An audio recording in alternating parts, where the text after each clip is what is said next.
6 months after a god of destruction left Earth with a warning and a reprieve, Metropolis had learned to breathe again.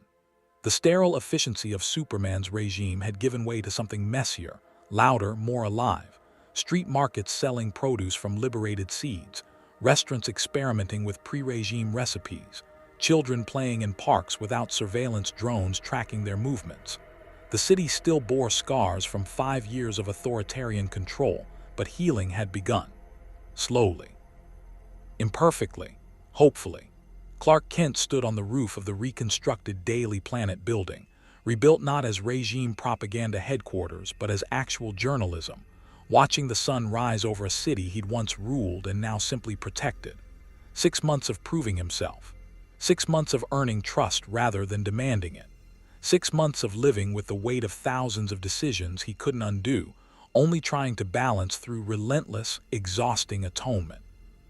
His powers had returned completely after Beerus's transformation wore off, but Clark wielded them differently now, carefully, with constant awareness that godlike strength didn't grant moral authority. He'd stopped criminals last week without breaking bones, had negotiated with activists instead of arresting them, had admitted mistakes publicly, repeatedly, until the words stopped feeling like swallowing glass and started feeling like necessary medicine. It wasn't enough, would never be enough. But it was something. "You're brooding again," Lois Lane's voice carried from the rooftop access door. She approached slowly. They'd reconciled partially, though reconciled was generous for the careful détente between a woman whose death had catalyzed tyranny and the man who'd become a tyrant in her name. This Lois came from a parallel Earth, brought during the multiverse chaos, a constant reminder of what Clark had lost and what he'd become. The therapist said brooding counts as avoidance behavior. The therapist says a lot of things. Clark smiled slightly. Most of them are accurate and uncomfortable. Therapy had been Bruce's suggestion. Well, suggestion, in the way Batman suggested things, presenting comprehensive psychological research, and nodding that refusing treatment demonstrated continued refusal to address root trauma.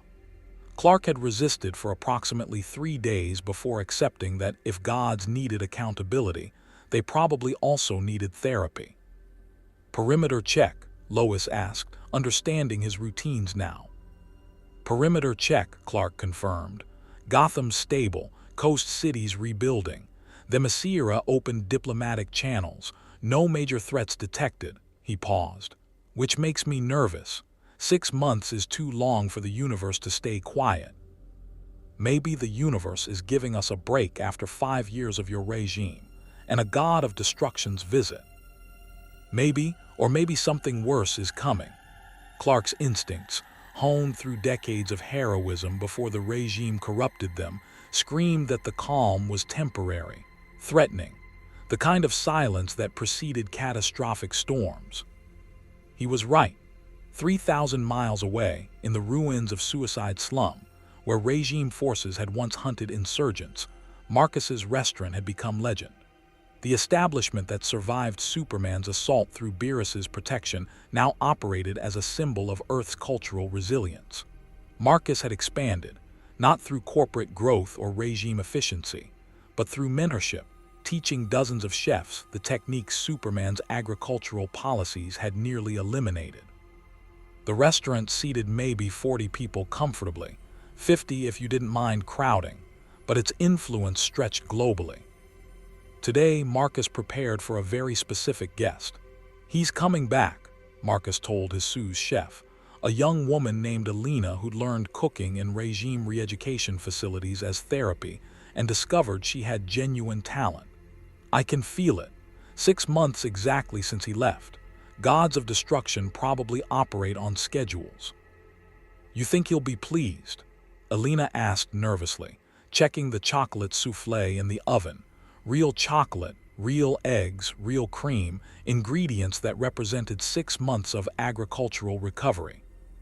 "I think he'll judge us honestly, which is terrifying and fair." Marcus examined fresh strawberries, the first successful crop from seeds Beerus had liberated, carefully cultivated by farmers who remembered when growing food meant art rather than meeting regime quotas. "These need to be perfect." He destroyed planets for less. The dimensional rift opened at precisely noon, golden energy cascading through reality as Wise's staff connected across universal boundaries. Beerus stepped through into Suicide Slum's rebuilt district, looking exactly as he had 6 months ago. Purple fur immaculate, Egyptian-inspired clothing crisp, expression carrying the bored superiority of someone who'd seen civilizations rise and fall like tides. Beerus said, sniffing the air. His ears perked forward slightly. Interesting. The atmospheric composition has changed. Less fear, more hope. Do hope particles have a scent? Lord Beerus, Wise followed through the portal, staff in hand, expression patient as always. I've explained repeatedly that unauthorized dimensional tourism creates temporal paperwork I'm required to file. The Supreme Kai was very insistent about documentation. The Supreme Kai is always insistent about something tedious. Beerus ignored his attendant's gentle reproach, tail swishing as he examined Metropolis's skyline. The architecture has changed. Less authoritarian brutalism. More aesthetic diversity. Did they actually listen to my lecture about cultural preservation? Perhaps they simply wanted to avoid planetary destruction, Wise suggested delicately. Also acceptable motivation. Batman had been monitoring dimensional anomalies since Beerus's departure, because of course he had. The Watchtower's sensors, rebuilt after regime dissolution, detected the energy signature immediately. Bruce's voice crackled through Justice League communications with the calm urgency of someone who'd prepared contingencies for exactly this scenario. Beerus is back. Everyone stay calm. Oracle locates Superman and Wonder Woman. Flash, I need a rapid response ready but not deployed. We're not threatening him. Hal, keep the Green Lantern Corps on standby but out of visual range. Cyborg, make sure all our defensive systems are offline. We're showing trust, not suspicion. Bruce, Diana's voice came through, carrying the weight of 6 months rebuilding her understanding of leadership. What if he's here to judge whether we've maintained the changes? What if we've failed his standards? Then we accept his judgment and hope Earth's culinary improvements count for something. Move. Superman arrived at Marcus's restaurant within minutes. Landing gently outside rather than crashing through walls, a symbolic restraint he'd learned to demonstrate constantly. Beerus stood at the entrance, examining the establishment's expansion with a critical eye. New tables, larger kitchen, windows that let in natural light. The building breathed in ways regime architecture never had. Superman, Beerus acknowledged without particular warmth. You're not wearing regime colors, progress, or calculated presentation. Progress, Clark said quietly. The regime's over, officially dissolved. We're rebuilding without authoritarian control. Beerus's tail swished, non-committal. Words are easy. Let's see if your actions match them. Marcus. The chef emerged from his kitchen, wiping his hands on an apron, expression mixing pride and terror. Lord Beerus, welcome back. We've prepared. Show me what Earth's food culture has become in 6 months without regime restrictions. No prepared speeches, just cook. Honestly. Marcus nodded, disappeared into his kitchen. Within minutes, dishes began emerging. Not the elaborate presentation Superman's regime would have demanded, but genuine food crafted with care. Fresh salads using heritage vegetables. Seared fish with herbs that had been contraband 6 months ago. Bread baked from wheat varieties the regime had nearly eliminated. And strawberries. Perfect, red, naturally grown strawberries served with real cream. Beerus ate in focused silence while Superman stood nearby, no longer commanding but simply present. Wonder Woman arrived minutes later, followed by Flash, Batman materializing from the shadows, Hal Jordan landing with Green Lantern energy dimmed respectfully. The Justice League reformed. Not as regime enforcers, not as world rulers, but as heroes learning to protect without controlling. After the 4th course, Beerus set down his utensils with the careful precision that preceded divine judgment. Acceptable, he pronounced. Not exceptional, but acceptable given your recovery timeline. The strawberries are properly cultivated.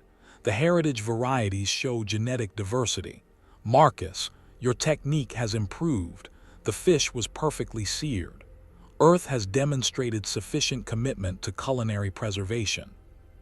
Marcus exhaled in relief that looked like prayer. Thank you, Lord Beerus, we've worked. However, Beerus interrupted, and the temperature dropped 5 degrees from pure divine displeasure radiating off his form. I detect something concerning.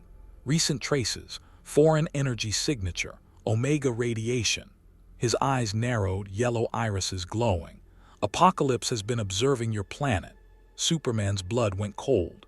Darkseid, the Lord of Apocalypse, new god conqueror who made the regime look like children playing at tyranny. During the regime years, Darkseid had kept a distance, not from fear of Superman, but from calculated assessment that Earth under authoritarian control wasn't worth conquering. A regime-controlled planet was already subjugated, just by different management. But Earth rebuilding democracy, relearning freedom vulnerable during Reconstruction, that was an opportunity. How long? Batman demanded, mind already racing through contingencies. Observation traces date back approximately 4 months, Beerus said, examining his claws with affected disinterest. Boom tube signatures, dimensional scanning, survey drones. Darkseid's been watching you rebuild, analyzing your weaknesses, planning optimal conquest timing. He looked at Superman directly. Congratulations. By dismantling your authoritarian regime, you've made Earth an attractive target for actual tyranny. We had to choose, Diana said firmly. Freedom with risk versus guaranteed oppression. We chose freedom. I know, I'm not criticizing your decision. Beerus's tail swished. I'm informing you that Darkseid noticed your vulnerability and is coming to exploit it, probably soon. As if summoned by prophecy, the sky tore open.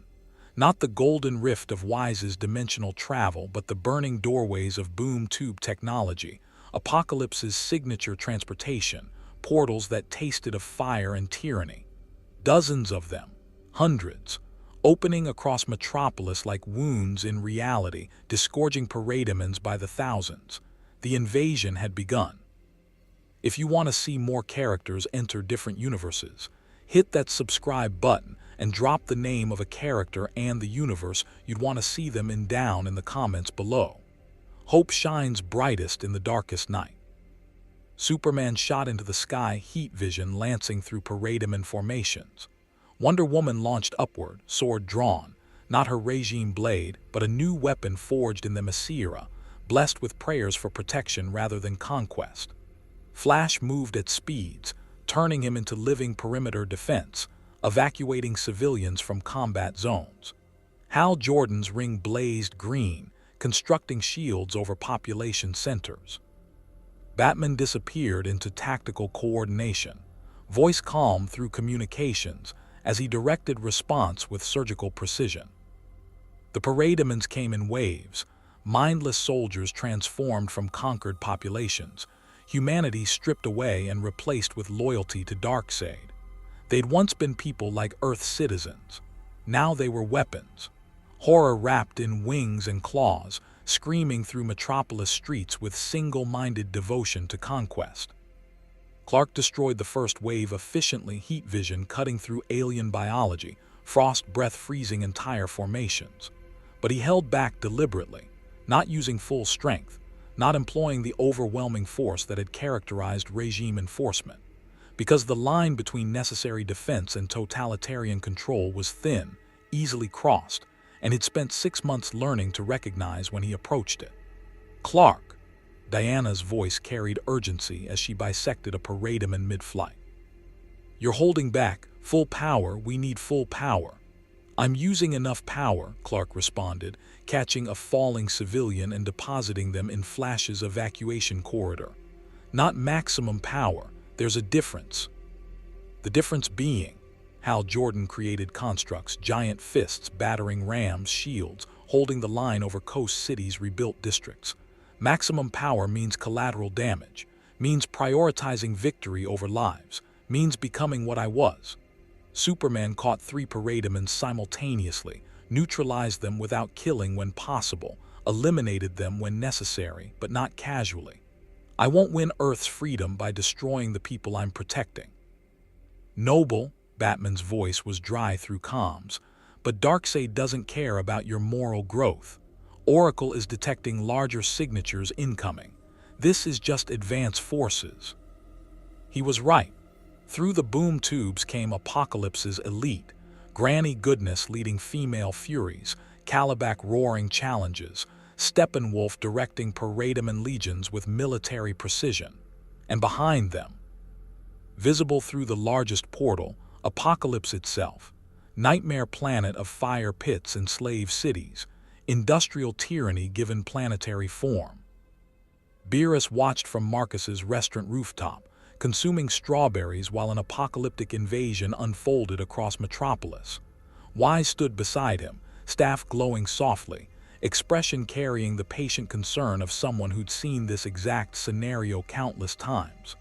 Lord Beerus, Wise said gently, this appears to be an extinction-level invasion. Perhaps we should intervene. Beerus selected another strawberry, examining it critically. Why? This is their planet, their conflict, their problem to solve. Because you preserved this planet's culinary culture specifically to prevent its destruction. I preserved it from Superman's regime, eliminating food diversity. Darkseid's invasion is a separate issue entirely. Beerus consumed the strawberry, making a pleased sound. Besides, I'm curious. Will Superman revert to authoritarian methods when genuinely threatened? Will Earth's heroes choose freedom or survival when the choice becomes absolute? You're testing them, Wise observed. I'm eating strawberries and observing mortal behavior. If they happen to be tested by Apocalypse's invasion, that's incidental. Beerus's tail swished. Though if Darkseid damages this restaurant or threatens Earth's agricultural recovery, I'll erase him and his planet. Obviously, Wise agreed, long experience teaching him when his lord had already decided to intervene but wanted moral justification first. Across the city, Superman fought with precision rather than overwhelming force. Every punch calculated, every blast is measured, protecting without pulverizing, defending without dominating. 6 months of practice made the restraint slightly less excruciating, but the temptation whispered constantly, use full power, end threats instantly, accept collateral damage for victory, prove you're still Earth's strongest protector. He resisted, barely, because Beerus was watching and the god of destruction's judgment mattered less than Clark's own. A building collapsed, Parademon explosive piercing support structure, 30 floors of reconstructed apartments cascading downward with hundreds of families inside. Superman moved faster than thought, caught the building mid-collapse, heat vision welding support beams, freeze breath cooling stressed metal, holding tons of concrete and steel and human lives through sheer Kryptonian strength. Flash, Clark's voice strained with effort. Evacuation, 30 seconds before structural failure. Barry Allen moved. Superspeed became a humanitarian miracle as he evacuated every resident in 28 seconds, returning them to ground level before Superman's strength gave out, and the building completed its collapse into rubble instead of onto people. 0 casualties. But the 30 seconds Clark spent catching buildings meant 30 seconds he wasn't fighting the invasion.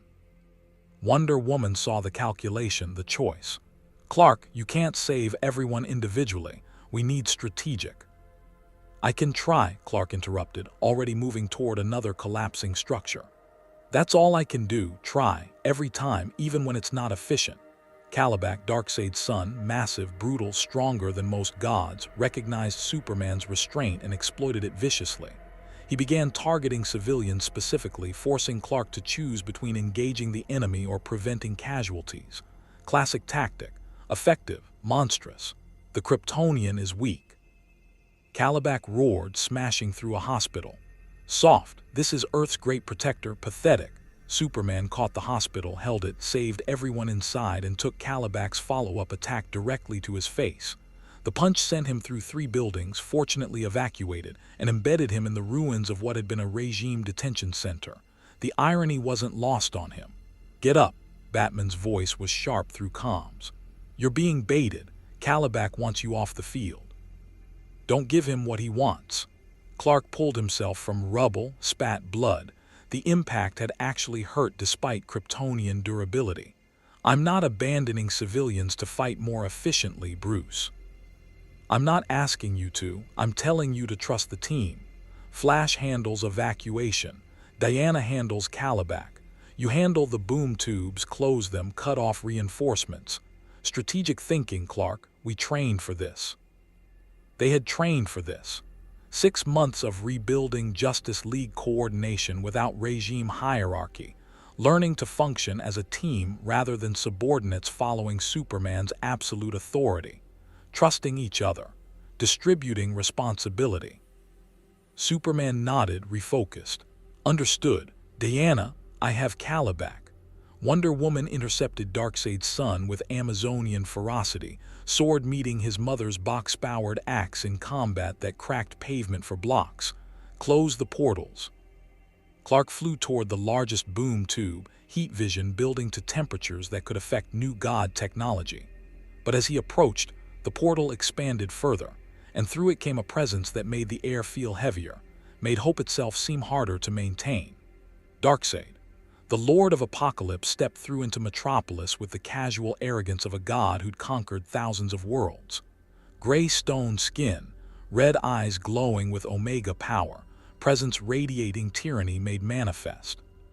He looked at Earth's resistance, heroes fighting desperately, civilians fleeing in terror, cities burning, and smiled. "Earth," Darkseid's voice carried supernatural resonance, "has been watching you rebuild. Watched Superman's regime fall. Watched you choose freedom over strength, democracy over security. Admirable, naive, ultimately fatal." Superman floated before the Lord of Apocalypse, Kryptonian strength against new god divinity. They'd fought before, during the regime years, inconclusive battles that ended in stalemate because both recognized the mutual destruction continued combat would bring. But that was when Clark fought without restraint, willing to destroy anything for victory. Now he had limits, had chosen limits, had learned that power without accountability corrupted absolutely. And Darkseid saw that weakness clearly. "You've changed, Kal-El," Darkseid observed. "Once you were dangerous, unpredictable, willing to kill even your allies to maintain control. That's Superman I respected. This one," he gestured dismissively. "This one tries to save everyone, limits himself, chains his own power. This one is easy to defeat." "Maybe," Clark admitted, "but this one can look at himself in the mirror.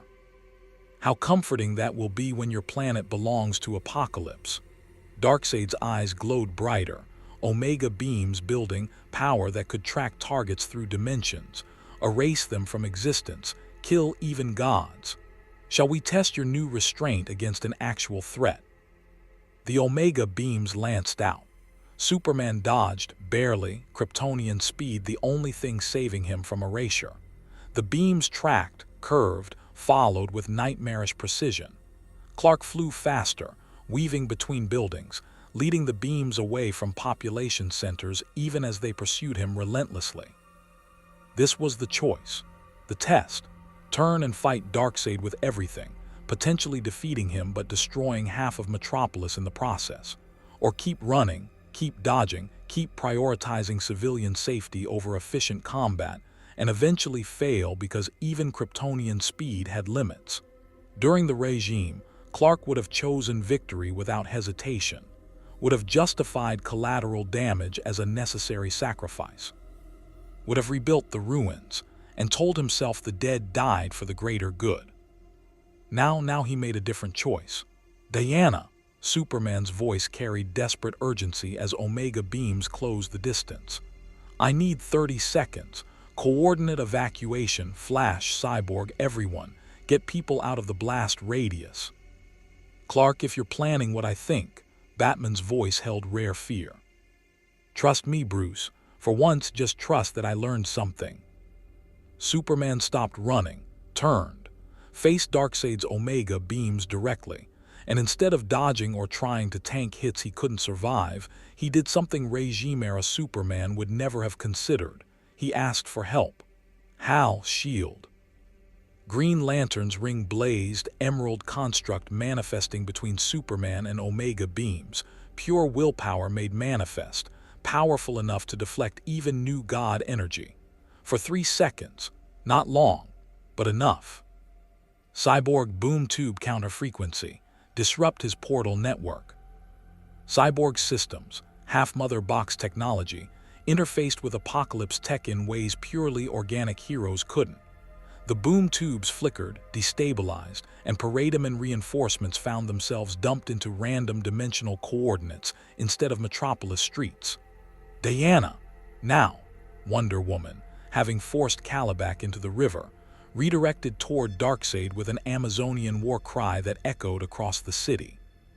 Her lasso, the lasso of truth, blessed by Hestia herself, wrapped around Darkseid's arm mid-Omega beam, divine magic interfering with new god technology just long enough to disrupt targeting. Team coordination, distributed strength, trust instead of absolute control.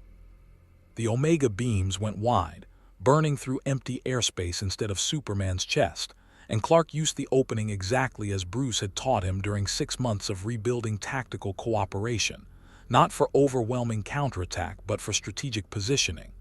He grabbed Darkseid, not to punch him, not to kill him, to fly him away from civilian populations, up through the atmosphere into space, where their battle wouldn't flatten neighborhoods. Darkseid actually laughed, a sound like continents grinding against each other. The Kryptonian wants honorable combat away from his precious mortals. How disappointingly heroic. But he didn't resist, didn't need to, because Superman's restraint was exactly what made him exploitable. They broke through the atmosphere into the cold vacuum of space, Darkseid radiating power that made nearby satellites malfunction, Superman holding position through sheer Kryptonian might. Earth hung below them, blue and green and fragile, worth protecting even if protection meant accepting vulnerability. "Here's your choice, Kal-El," Darkseid said softly.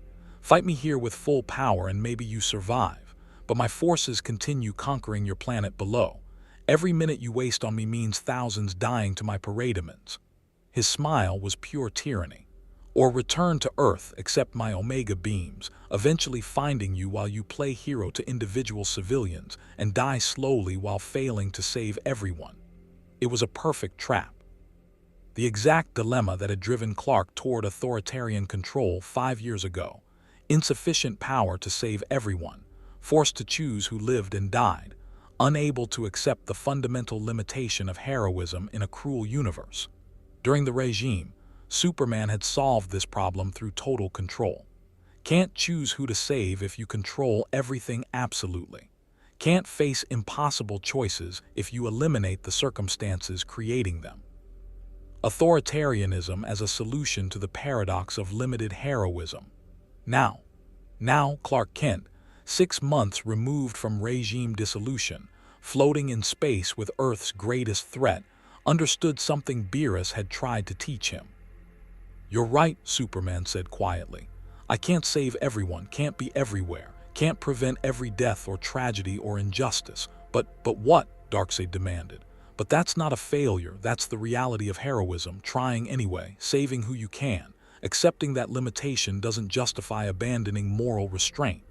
Clark met Darkseid's red eyes directly. "I can't beat you and save everyone on Earth simultaneously, but my team can. Because I'm not Earth's only protector anymore. I'm just one hero who learned to trust others. Touching, weak, and ultimately futile." Darkseid's Omega beams fired point-blank range, impossible to dodge at this distance. And Marcus's restaurant exploded with purple divine energy as Beerus's patience ran out. The explosion wasn't destructive, not in the conventional sense. Beerus simply moved, and reality adjusted to accommodate his displeasure. One moment, he sat on Marcus's rooftop, consuming strawberries while observing mortal conflict with detached curiosity.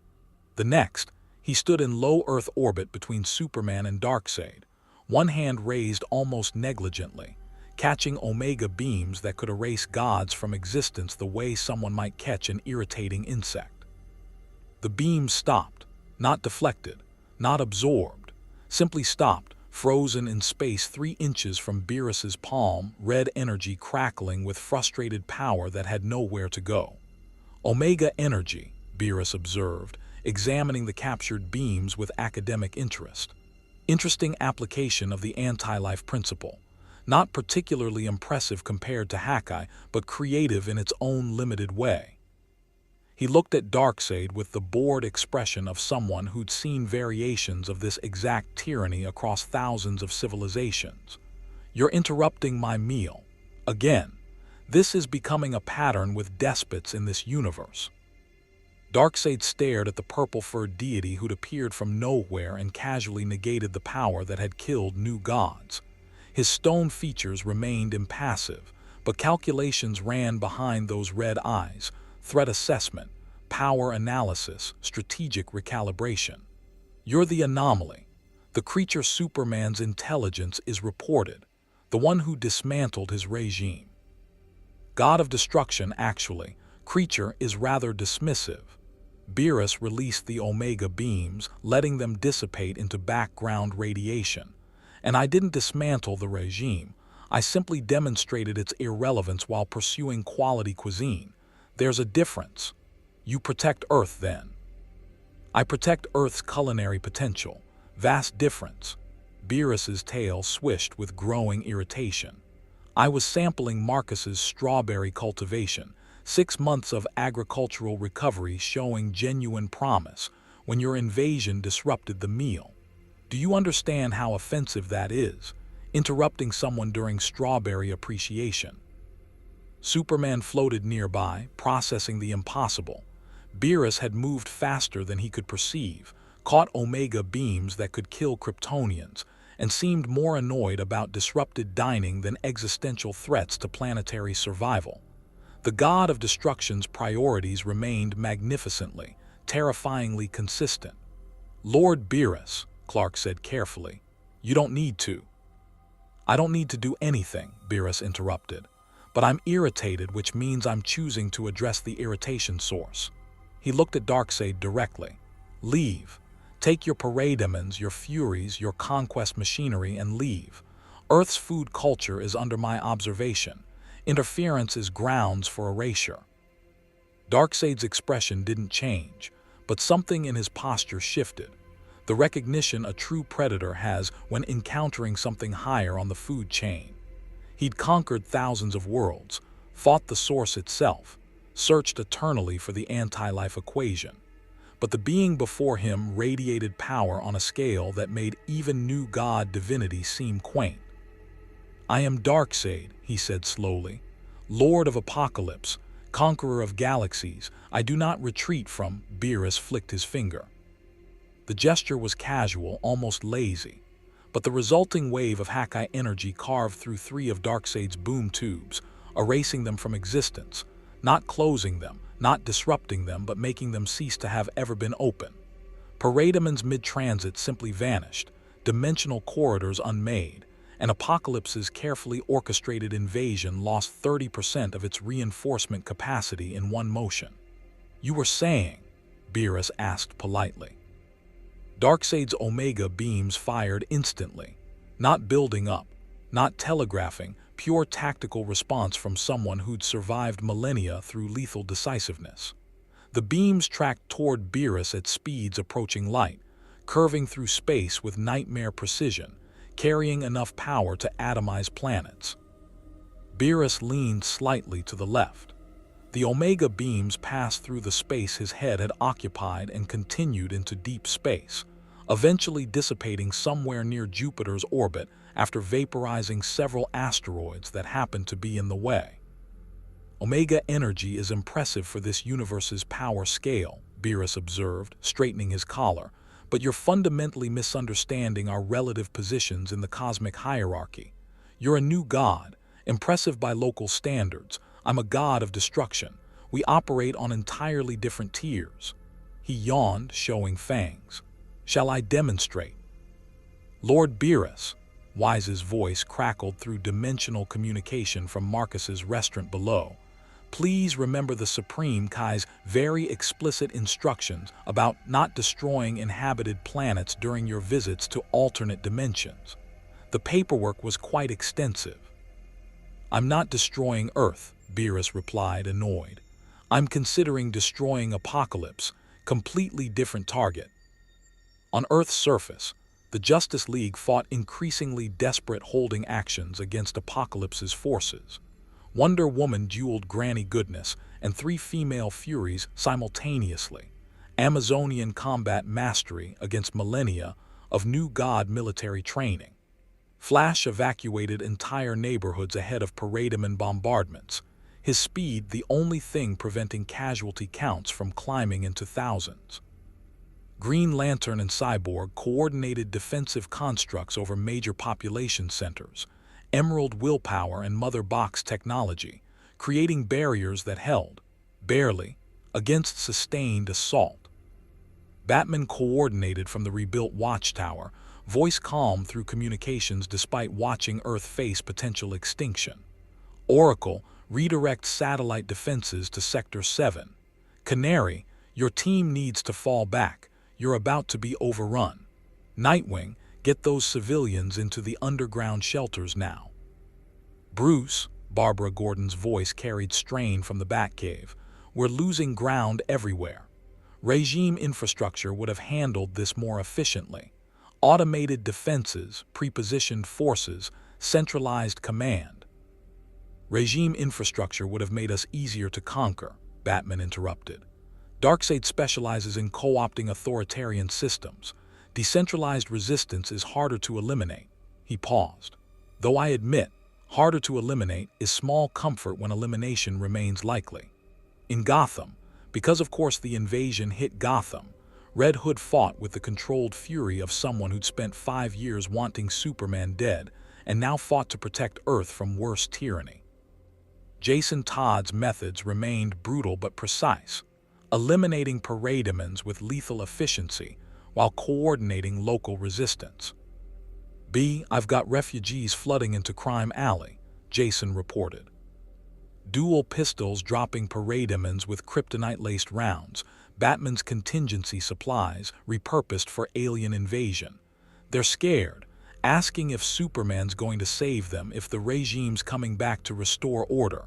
His voice went hard. Some of them want it back, want the control, say freedom's not worth dying for. Batman was silent for long seconds, processing the psychological cost of Darkseid's invasion. People so traumatized by 5 years of authoritarian safety that they'd welcome its return rather than face existential freedom.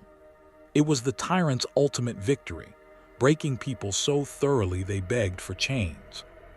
Tell them, Bruce said carefully, that Superman's fighting in orbit, that Wonder Woman's holding the line, that Flash is saving thousands, that we're choosing to protect them as free people rather than control them as subjects. He paused. And if they still want the regime back after we survive this, they can vote for it, because that's what democracy means. In space, Darkseid recalculated. The purple deity had demonstrated power beyond Omega beams, beyond new god capabilities, possibly beyond anything the Fourth World had produced. Continuing direct assault seemed tactically inadvisable, but retreat meant acknowledging defeat, and Darkseid did not retreat, ever. His entire theology of tyranny rested on absolute certainty, unwavering conquest, and the inevitable triumph of his will over all resistance. You protect this planet's food culture, Darkseid said slowly, mind working through implications. But what of the planet itself, the billions of mortals? Do you care if they live or die so long as the cuisine survives? Excellent question. Beerus tilted his head, considering seriously. If Earth's population were eliminated but the agricultural knowledge preserved, would I care? Philosophically interesting. He looked at Superman. What do you think, Kryptonian? From your experience as both tyrant and reformed hero, does the value lie in the people or their cultural products? Clark understood he was being tested. Again, Beerus operated on scales that made individual lives seem irrelevant, but the god of destruction kept asking questions that suggested he valued something beyond pure power. The people matter. They create the culture. Eliminate them and you eliminate the potential for new creation, new recipes, new culinary evolution. Preservation without creativity is just stagnation. Correct answer. Beerus smiled slightly. Though I suspect you're also saying what you think I want to hear, still, the logic is sound. Dead civilizations don't innovate. He looked at Darkseid. So yes, I suppose I care about Earth's population surviving. They're the source of the food culture I'm preserving. Then we have a negotiation. Darkseid's red eyes gleamed with tactical satisfaction. You want Earth's mortals alive. I want Earth conquered. Compromise. I conquer the planet but preserve the population. They become apocalypse subjects, forced to produce their cuisine under my control. Everyone wins. Everyone except the billions enslaved, Superman said flatly. Slavery is such an ugly term. I prefer organized productivity under divine guidance. Darkseid's smile was pure tyranny. They'll create their cultural products more efficiently under proper supervision. No waste, no inefficiency, no chaos of democratic choice disrupting optimal output. Beerus's expression went very, very cold. His ears flattened against his skull. His tail went completely still, the stillness that preceded divine judgment. You just suggested systematic elimination of creative freedom for administrative efficiency. That sounds familiar. It's called effective governance, Darkseid said. Superman understood it before his allies corrupted him with sentiment. Control produces results. Freedom produces chaos. It's called, Beerus countered softly, exactly the reasoning that offended me enough to dismantle Superman's regime. Food created under oppression tastes like despair. Cuisine developed without creative freedom becomes mechanical reproduction rather than art. His voice dropped to something absolutely lethal. You're proposing to turn Earth into a culinary factory. That is unacceptable. Then fight me for it. Darkseid's Omega beams charged again, power building. New god against destroyer god. True power against borrowed authority. Let's see which philosophy survives. Lord Beerus, Wise's voice carried gentle warning through dimensional communication. If you're going to fight, please do so away from the planet. Collateral damage from deity-tier combat tends to sterilize biospheres. Obviously, Beerus cracked his knuckles, joints popping with sounds like reality fracturing. Darkseid, you and I are going somewhere else. Somewhere your defeat won't damage Earth's agricultural infrastructure. I don't take orders from, Beerus grabbed Darkseid by the arm. The Lord of Apocalypse, who'd never been manhandled by anyone in his eternal existence, felt himself yanked through space faster than thought, dragged past the moon, past Mars, deposited in the asteroid belt between Mars and Jupiter, where combat wouldn't threaten inhabited worlds. Here's fine, Beerus said, releasing Darkseid in the void. Remote, uninhabited, perfect for demonstrating why threatening Earth's food culture was catastrophically poor judgment. Superman followed at Kryptonian speeds, arriving in time to witness what happened when a god of destruction stopped being polite. Darkseid launched an immediate assault. Omega beams, physical strikes backed by new god strength, reality manipulation attempting to trap Beerus in dimensional loops. Everything he'd used to conquer galaxies, applied with lethal expertise against an opponent who dismissed him as irrelevant. Beerus dodged it all with bored efficiency, not struggling, not straining, simply moving slightly faster than Darkseid could track, existing in spaces between attacks, treating the Lord of Apocalypse's ultimate techniques like a child's tantrum requiring patient tolerance. Is this your full power? Beerus asked after 30 seconds of one-sided combat.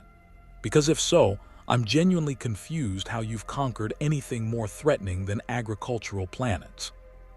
Darkseid roared actual rage, the emotion he'd eliminated from his psyche millennia ago, returning in the face of dismissive superiority. He poured everything into Omega beams, not tactical anymore, just raw destructive power channeled through new god biology. Beerus caught the beams in both hands, held them, examined the energy composition, then compressed them into a ball roughly the size of a baseball. Omega energy is fundamentally interesting, he observed academically. Anti-life principle encoded into directed force. Philosophically opposed to Hakai, you erase individual existence while I unmake universal presence. He tossed the compressed Omega energy back to Darkseid. But philosophically interesting doesn't mean practically effective. The compressed Omega beams detonated against Darkseid at point-blank range. His own power, condensed and reflected, hitting with force he'd never experienced. The Lord of Apocalypse flew backward through 3 asteroids, stone body actually cracking, invulnerability breached for the first time in his eternal existence. He pulled himself from the rubble, gray skin leaking something that wasn't quite blood but served a similar function for new god biology. Pain, actual pain. And behind the pain, something Darkseid had forgotten existed: fear. You're stronger, he admitted, not surrender, analysis. But strength isn't everything. I have armies, Apocalypse's full military capacity, technology developed over millennia. The anti-life equation's fragments. The anti-life equation, Beerus interrupted, that you've been searching for eternally, that would eliminate free will across the universe. He smiled, showing fangs. I'm a god of destruction. Free will is irrelevant to me. If you possessed the complete anti-life equation and used it, I'd simply erase you and the equation simultaneously. Mathematical proofs don't protect against Hakai. Darkseid stared, because the purple deity was right. The anti-life equation worked by proving mathematically that free will didn't exist, that hope was irrational, and that submission to Darkseid's will was the only logical conclusion. But mathematics couldn't defend against pure destruction, against power that operated outside universal laws.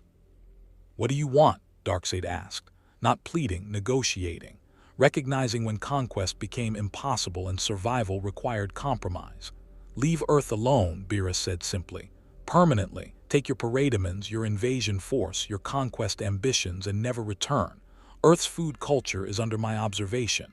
Interference means I erase Apocalypse from existence. You destroy an entire planet for cuisine. I've destroyed entire galaxies for less compelling reasons.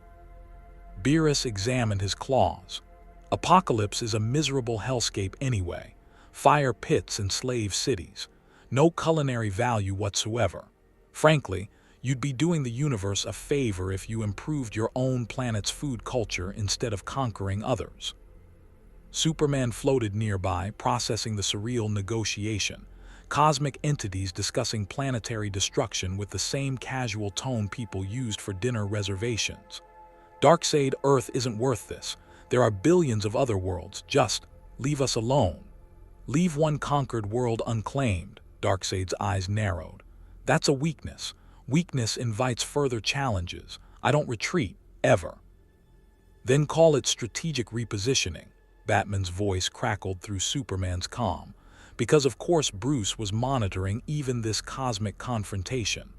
Tell your forces you're honoring a god of destruction's claim on Earth's domain, not retreat, diplomatic recognition of superior power. Darkseid considered this.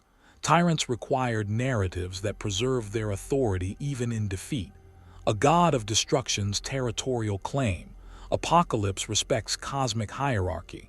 He looked at Beerus. You're claiming Earth as your domain. I'm claiming Earth's culinary culture as worth preserving, Beerus corrected. The planet itself is incidental, but yes, if it helps your narrative, Earth is under my observation. Interference equals erasure.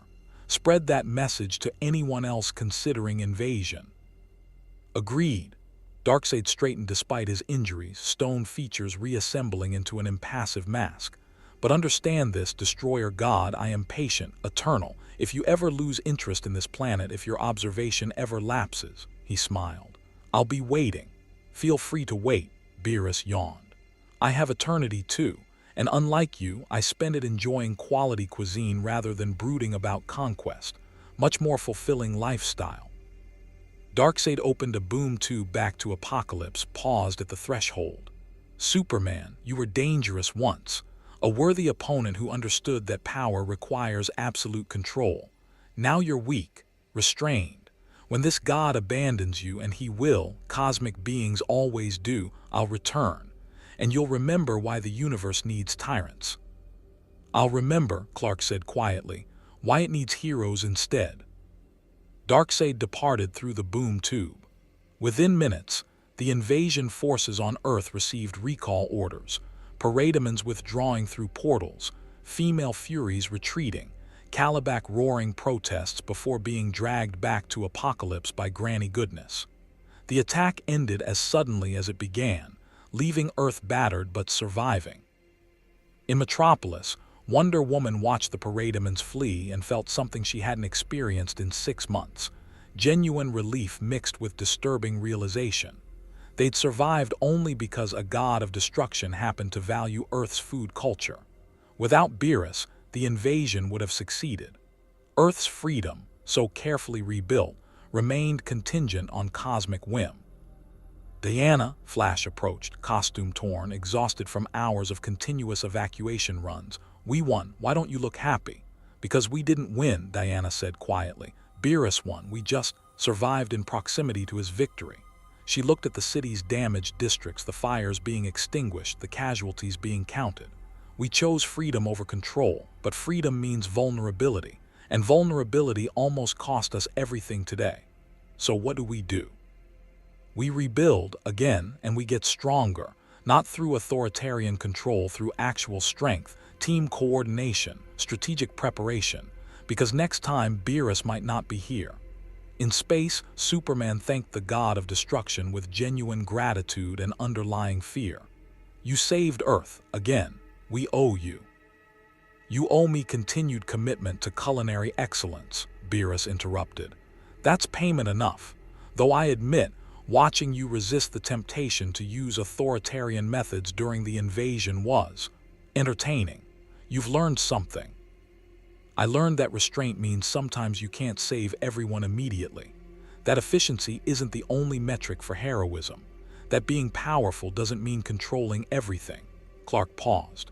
But I also learned that restraint makes us vulnerable. Darkseid was right about that much. Vulnerability is the price of freedom, Beerus said. As you humans like to say, better to die free than live enslaved. Though personally, I prefer not dying at all and eating good food. But I'm immortal, so my perspective differs. They returned to Earth, to Marcus's restaurant, where Wise waited patiently with fresh strawberries, and the resigned expression of someone who'd filed dimensional tourism incident reports countless times before. The Supreme Kai will have questions. Wise said delicately. The Supreme Kai always has questions, Beerus replied. Tell them I was maintaining cosmic balance by preventing Apocalypse from disrupting an agriculturally significant planet. Very official, very proper. You threatened to destroy Apocalypse over strawberries. Agriculturally significant planet. Beerus emphasized each word. Write it however makes the paperwork easiest. The Justice League assembled at the restaurant, battered, exhausted, alive. Batman arrived last, having coordinated post-invasion recovery efforts with the efficiency that made him invaluable despite lacking powers. He studied Beerus with a calculating expression, his mind already working through implications. You're not staying permanently, are you? Bruce asked directly. No, I visit occasionally, observe culinary progress, ensure no one eliminates food diversity for administrative convenience. Beerus consumed another strawberry. Why? Because Earth can't depend on you. We're grateful for your intervention today, but contingency planning requires assuming we'll face threats without divine assistance. Batman's voice held no accusation, just tactical reality. We need to be able to defend ourselves. Agreed, Beerus nodded approvingly. Dependence on external saviors makes civilizations weak. You should absolutely prepare to handle future crises independently, he smiled. Just don't let that preparation involve eliminating agricultural diversity or controlling food culture. That still merits erasure. Understood. As evening fell over damaged metropolis, citizens emerged from shelters to survey the destruction. Buildings collapsed, infrastructure damaged, casualties fewer than expected thanks to flashes, evacuations, and League coordination, but still too many. Earth had survived, but barely, and only through cosmic intervention. Some voices began calling for Superman's regime restoration, for safety over freedom, for control that could prevent future invasions. The fear Darkseid had planted found fertile soil in traumatized minds. But others, more others, louder voices, looked at the Justice League's defense, at heroes who'd fought without becoming tyrants, at Flash's evacuations and Diana's leadership and Superman's restraint, and chose freedom anyway. Choose vulnerability with dignity over safety with chains. Hope shines brightest in the darkest night. Someone had spray-painted on a damaged building. The insurgency's old slogan, now Earth's rallying cry. Beerus prepared to depart, a dimensional rift opening. Marcus, continue developing Earth's culinary culture. Superman, maintain your restraint. Regression to authoritarianism means I return permanently and not pleasantly. Batman, your paranoid preparation is actually sensible. Wonder Woman, leadership suits you better than enforcement ever did. The rest of you, he shrugged.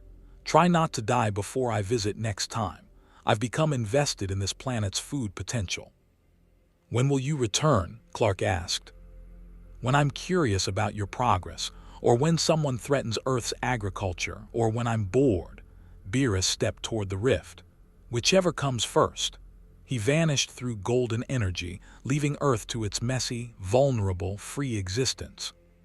The 3 weeks following apocalypses repelled invasion taught Earth a lesson more painful than the attack itself. Survival created almost as many problems as extinction would have. Metropolis's damage required months of reconstruction. Gotham's infrastructure, barely recovered from regime years, suffered catastrophic setbacks. Coast City lost entire districts. And across the globe, the psychological cost of nearly being conquered manifested in political chaos that made Superman's regime look stable by comparison. 17 nations are demanding Justice League oversight, Batman reported during an emergency session in the rebuilt Watchtower. The space station floated in orbit, monitoring Earth's recovery with sensors that tracked everything from structural damage to social media sentiment. Bruce stood before holographic displays showing global instability, governments collapsing, authoritarian movements gaining traction, fearful populations demanding safety at any cost. They want superpowered peacekeepers enforcing international security. 3 are explicitly requesting Superman establish protective governance. Clark sat at the conference table looking physically ill. That's how the regime started. One crisis, one request for help, one compromise that became precedent that became tyranny. He met Bruce's eyes. I can't, even if they're asking, especially because they're asking. I know, Batman's voice carried rare approval. But refusing means accepting that some nations will descend into chaos, that people will die who might have been saved through intervention. Can you live with that? I lived with 5 years of systematic oppression I caused. I can live with not becoming a dictator again, even if the alternative is messy. Superman's jaw tight. Freedom means accepting consequences. That's what Beerus taught me, what you tried teaching me for years before I stopped listening. Wonder Woman stood near the observation windows, watching Earth rotate below, beautiful, fragile, perpetually on the edge of destroying itself. Clark's right. We protect, we don't rule. But Batman's also right. Refusal has costs. People are scared. When people are scared, they make dangerous choices. Like voting for strongmen who promise safety through control, Flash added.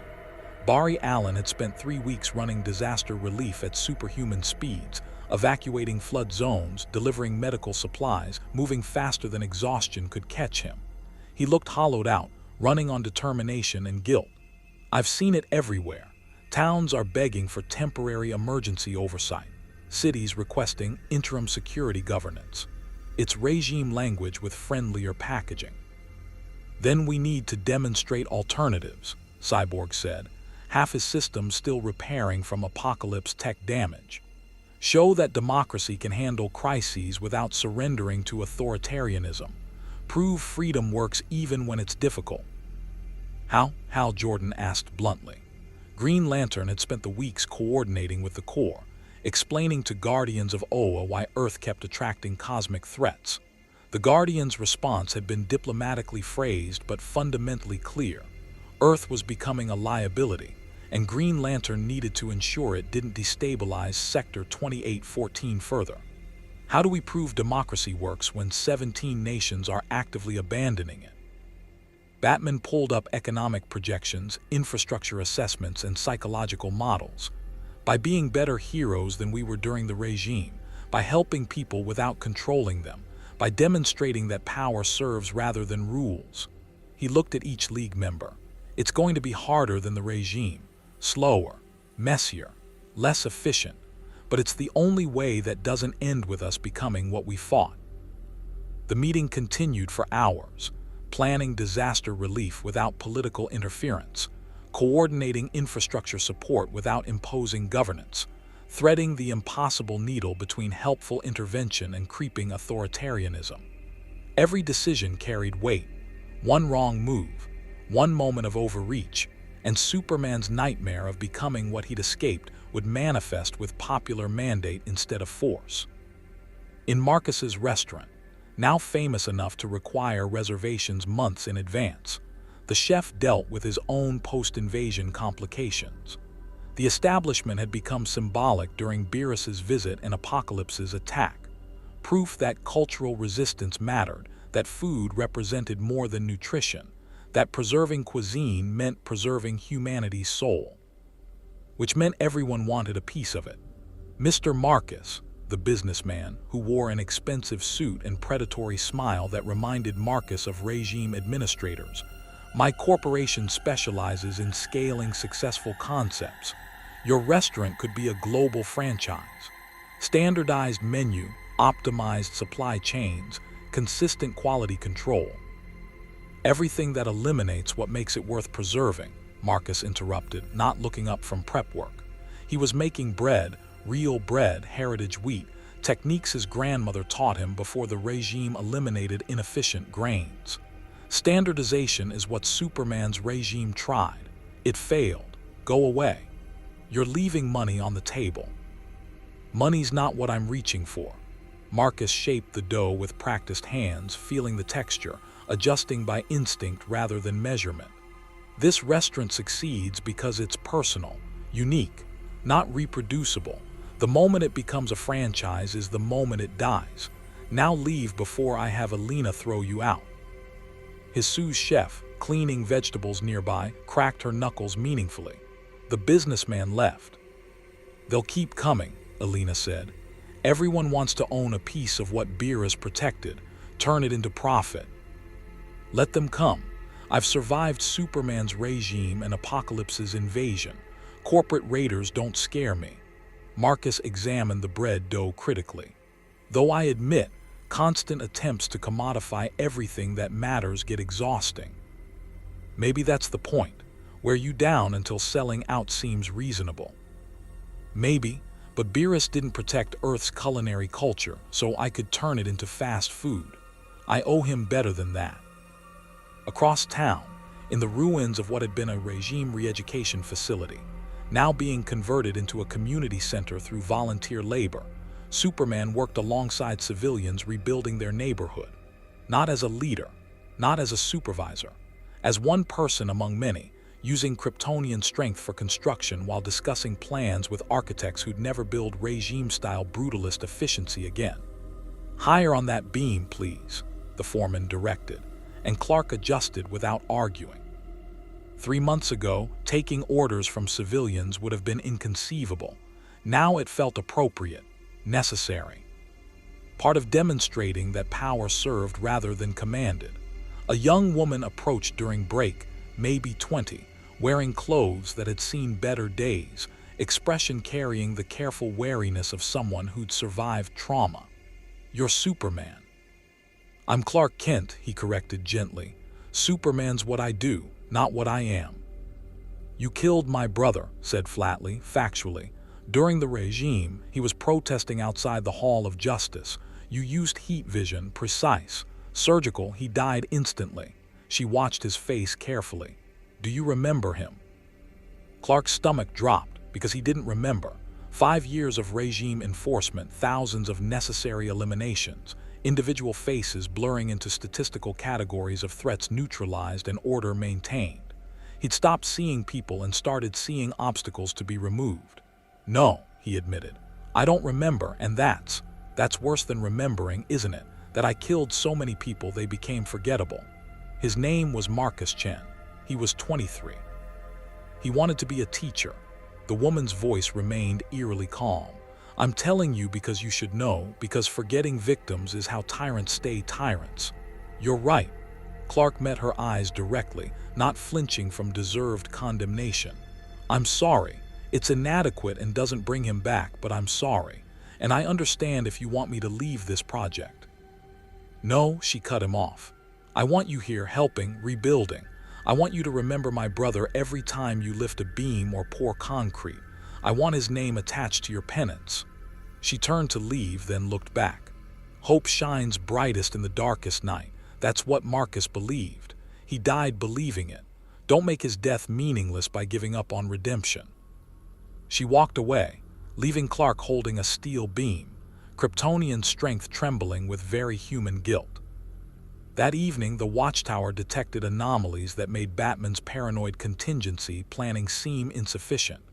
Oracle's voice carried through communications with unusual urgency. "Bruce, we've got dimensional signatures, multiple locations, not boom tubes, different energy pattern. Analyzing now, but it matches." "Oh no." "Oracle. It matches Beerus's arrival signature, but bigger, more of them. Bruce, I think we're about to get visitors from Universe 7, plural." Within the hour, 7-dimensional rifts opened across Earth, not Wise's elegant golden portals, but rougher tiers in reality suggesting less controlled travel. Through them stepped beings that made Apocalypse's new gods look primitive.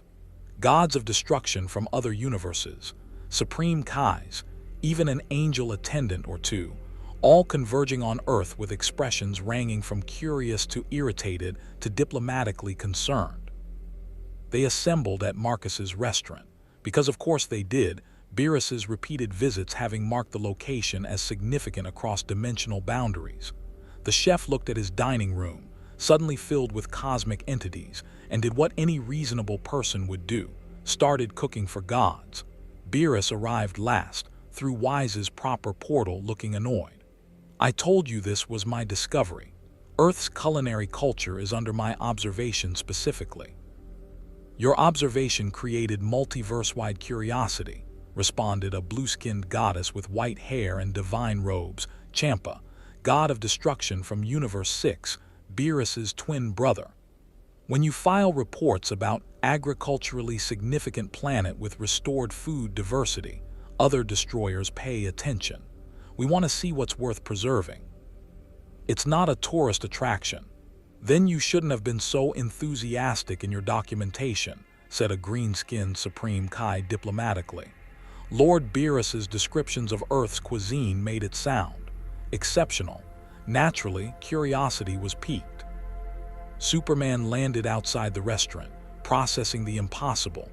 Earth, barely recovered from one cosmic threat, now hosted multiple reality-threatening entities having what appeared to be a divine food tour.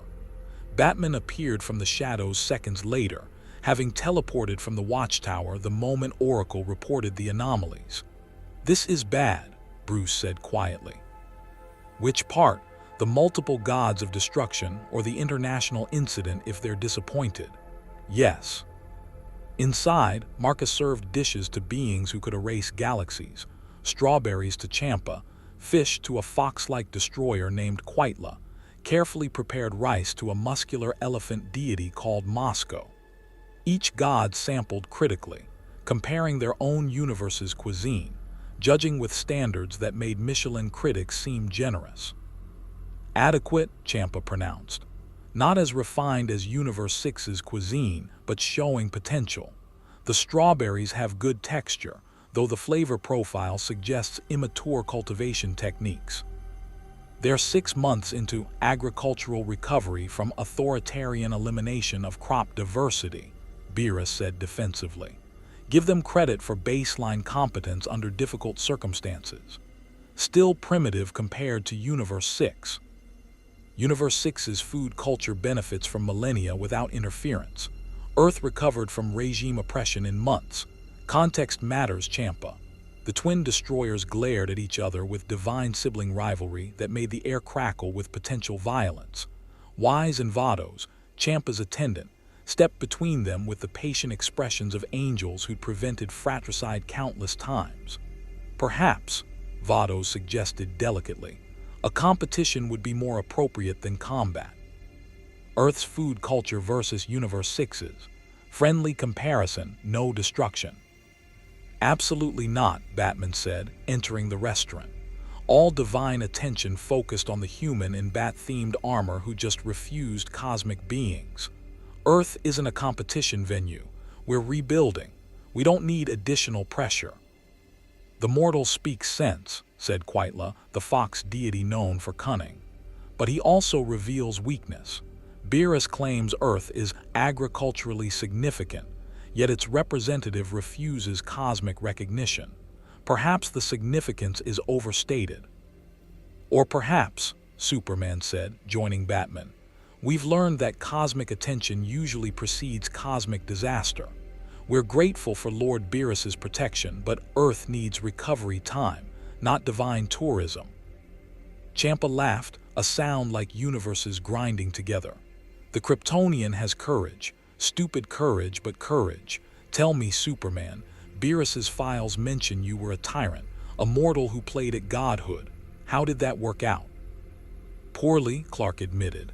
I learned that power without accountability corrupts. That control isn't protection. That trying to rule people for their own good makes you the villain. He met Champa's eyes directly somehow. With respect.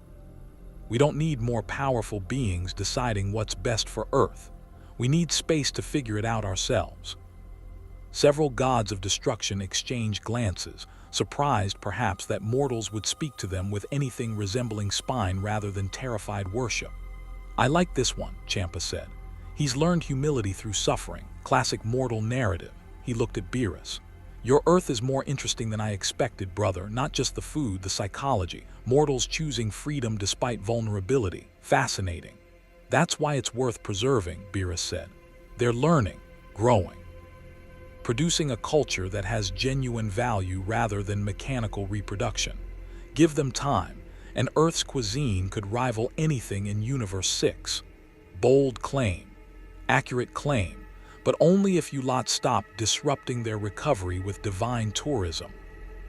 Marcus emerged from the kitchen carrying his masterpiece, a dessert he'd been developing for months, combining techniques from 6 continents, ingredients from liberated seeds, creativity freed from regime restrictions.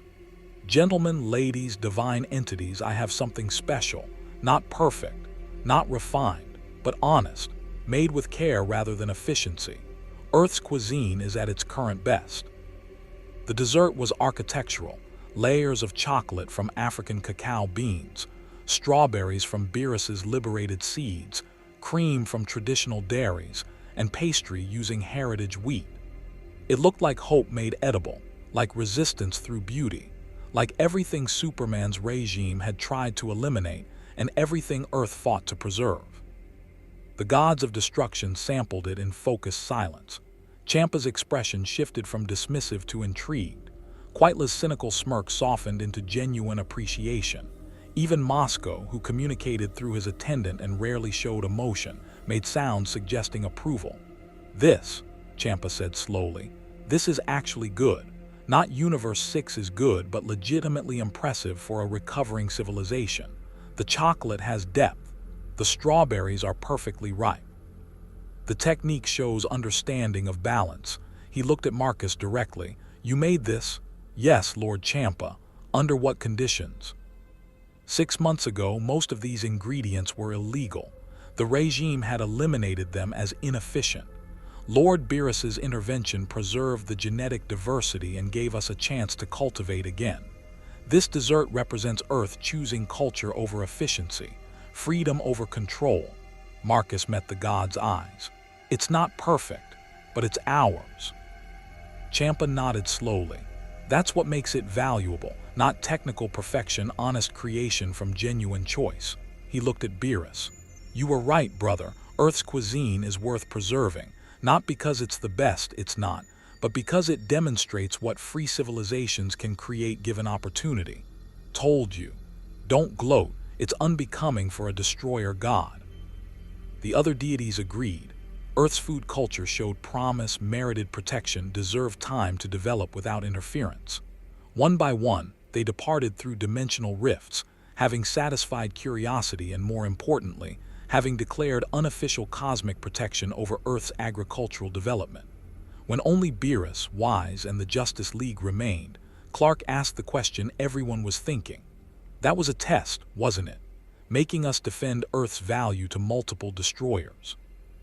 Everything's a test when you're mortal interacting with gods, Beerus said. But yes, Champa respects strength even in mortals. Quitla respects cunning. The others respect various qualities. By standing up for yourselves, not arrogantly but firmly, you demonstrated that Earth's worth preserving is beyond just food. He consumed the last of Marcus's dessert. You're learning, slowly, but learning. What if we'd failed the test? Then I'd have erased your planet before Champa did. Quick death is more merciful. Beerus stood, brushing crumbs from his robes. But you didn't fail. You showed backbone. That matters to gods of destruction. We respect beings who fight for what they value, even against hopeless odds. Batman processed the implications. Earth had just been evaluated by multiple reality-threatening entities and passed judgment through a combination of culinary competence and diplomatic courage. You put us in that situation intentionally. Knew the other destroyers would come. Wanted to see how we'd respond. Perhaps I simply filed enthusiastic reports and cosmic bureaucracy created natural consequences. Beerus smiled, showing fangs. Either way, Earth's now under unofficial protection from multiple universes. Darkseid won't be your only problem if he returns. He'd face me and Champa, possibly Quitla if he's bored. That's actually helpful, thank you. Don't thank me, maintain your culinary culture. Continue choosing freedom over control. Keep producing food worth not destroying. Beerus moved toward where Wise prepared the dimensional portal. And Superman, don't regress to authoritarianism. Other destroyers are watching now. They're less patient than I am. Understood, Clark said quietly. We'll try to deserve the protection we've been given. Try hard. Cosmic protection is conditional on continued good behavior. Beerus paused at the portal threshold. Oh, and Batman. Your contingency plans are admirable but insufficient. If you're planning ways to fight gods of destruction, I recommend focusing on evacuation protocols instead. You can't win, but you can survive. Sometimes that's enough. Noted. Beerus and Wise departed, leaving Earth's hero standing in Marcus's restaurant, processing the evening's impossibilities. Wonder Woman spoke first. We just survived divine evaluation by maintaining cultural integrity and refusing to be intimidated. That's not how I expected today to go. Nothing about Earth makes sense anymore, Flash said. We're a barely recovered planet under cosmic protection because we make good desserts and our reformed tyrant has a spine now. It's absurd, Hal agreed. It's hope, Clark corrected softly. We chose freedom knowing it made us vulnerable, nearly got conquered because of it. And somehow that choice, that commitment to doing things right instead of efficiently, earned cosmic protection we could never enforce ourselves. It's ridiculous, improbable, hopeful. Batman allowed himself a slight smile, a rare expression, earned through impossible circumstances breaking in Earth's favor. Hope shines brightest in the darkest night, even when the darkness is cosmic and the hope is ridiculous. Especially then, Diana agreed. They stood together in a restaurant that had become a symbol, surrounded by evidence of Earth's recovery, protected by gods who valued culture over conquest, facing an uncertain future with hard-earned unity instead of authoritarian control. Somewhere in Universe 7, Beerus reported to the Supreme Kai about Earth's progress. The report was enthusiastic, detailed, and though Beerus would never admit it, surprisingly proud of the mortals who'd chosen freedom over safety and somehow made it work. In Universe 6, Champa filed similar reports, adding notes about potential food competition opportunities once Earth's cuisine developed further. Sibling rivalry demanded eventual comparison, but even Champa acknowledged Earth needed time to grow. And on Earth itself, Marcus returned to his kitchen, Alina beside him, preparing for tomorrow's service. The restaurant that survived regime oppression and cosmic evaluation would open for lunch. People would eat. Culture would continue. Freedom would persist, messy and imperfect, and worth every difficult choice required to maintain it. 2 months after the gods of destruction declared Earth agriculturally significant, the planet discovered that cosmic protection came with cosmic expectations. Reports reached the watchtower of dimensional tourists, not deities this time, but beings from Universe 7, curious about the planet multiple destroyers found worth preserving. Most were harmless, academics studying Earth's cultural recovery, traders seeking unique ingredients, even a few warriors testing themselves against the planet that survived apocalypse. Most were harmless, not all. Intruder alert Sector 7. Oracle's voice carried urgency through Justice League communications at 3 a.m. Metropolis time. Energy signature matches Universe 7 origins, but power level is problematic. Comparable to a trained Saiyan, maybe higher. They just destroyed an agricultural research facility in Kansas. Superman was airborne instantly, still learning to wake from actual sleep rather than Kryptonian meditation that barely counted as rest. 6 months of relearning human rhythms, of accepting that invulnerability didn't exempt him from needing recovery time. He crossed half the continent in 30 seconds, arriving at the smoking ruins of what had been Earth's primary heritage seed preservation center, the backup facility for everything Beerus had liberated from Superman's regime. The building was simply gone, not collapsed, not burned, erased at the molecular level, leaving a perfect crater where decades of agricultural preservation had been stored. Standing in the center of that crater was a figure wearing Universe 7's distinctive clothing, gi marked with symbols Clark didn't recognize, power radiating off him in waves that made the air shimmer. Young, maybe early 20s by human standards, with spiky black hair and an expression mixing arrogance with boredom. "You're Superman," the intruder said, not bothering with introductions. "The mortal tyrant who learned humility. Lord Beerus's reports made you sound more impressive." "Who are you?" Clark landed carefully, assessing threats. The power level felt familiar, not technique, but intensity, like fighting Zod, like facing Kryptonians who reveled in strength without restraint. "Frost, from Universe 7. I'm what you call a space tyrant, control about 70 planets through military force and strategic intimidation." He smiled, and it reminded Clark sickeningly of his own reflection during regime years. "I heard Beerus protected this pathetic planet because of culinary culture, and I wanted to see what makes you special. So far, unimpressed." "You destroyed a seed preservation facility." Superman's voice went cold. "Decades of work, genetic diversity that can't be replaced. Why? Testing response time, seeing if Earth's protector is actually competent or just lucky that the gods of destruction find you amusing." Frost's power flared, not attacking, just demonstrating. "I've conquered 70 planets. Most fell without resistance. The ones that did resist learned that opposing me meant consequences. You're going to teach Earth that same lesson." "No," Clark said simply. "Leave now before this escalates." "Make me?" Frost's smile widened. "Unless you're too reformed, too restrained, too afraid of becoming a tyrant again to actually fight." It was perfect psychological warfare. Frost had read Beerus's reports, understood Superman's trauma, and recognized exactly how to weaponize rehabilitation against its subject. Fight with full power and risk regression to authoritarian methods. Hold back and watch Earth suffer consequences. Superman chose the hard option. Again. He attacked with measured force, enough to incapacitate, not enough to kill. Super speed, precision strikes, techniques Batman had drilled into him during 6 months of learning restraint. Frost dodged easily, countered with power that sent Clark through a mountain, and laughed at the impact. That's it. That's Earth's great protector. I've fought children with more commitment. Frost appeared beside Superman before he could recover, grabbed him by the cape, and hurled him toward Kansas City. Let's see how much you're willing to restrain yourself when I start destroying populated areas. Batman's voice crackled through comms. Clark, pulling punches isn't working. Threat assessment suggests full Kryptonian response required. Full response means casualties, collateral damage, becoming what I was. Full response means stopping him before he kills thousands. There's a difference. Superman pulled himself from the crater outside Kansas City, civilians screaming and fleeing. Flash appeared in red and yellow blur, evacuating the immediate area at super speed.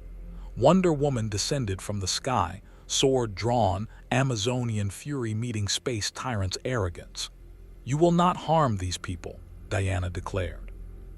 "I'll do whatever I want," Frost replied. "That's what power means, doing whatever you want without consequences. Your Superman knows that. He lived it for 5 years. Now he's pretending weakness is virtue." His power flared again, and the temperature dropped as he prepared some kind of energy attack. "Watch me demonstrate actual strength." Diana moved instantly. 3,000 years of combat experience, blessed by gods, trained by Amazon warriors who'd fought since antiquity.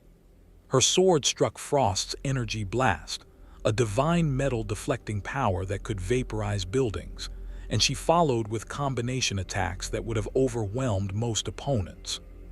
Frost caught her sword mid-strike, held it, looked at her with genuine curiosity. "You're stronger than expected. Good technique.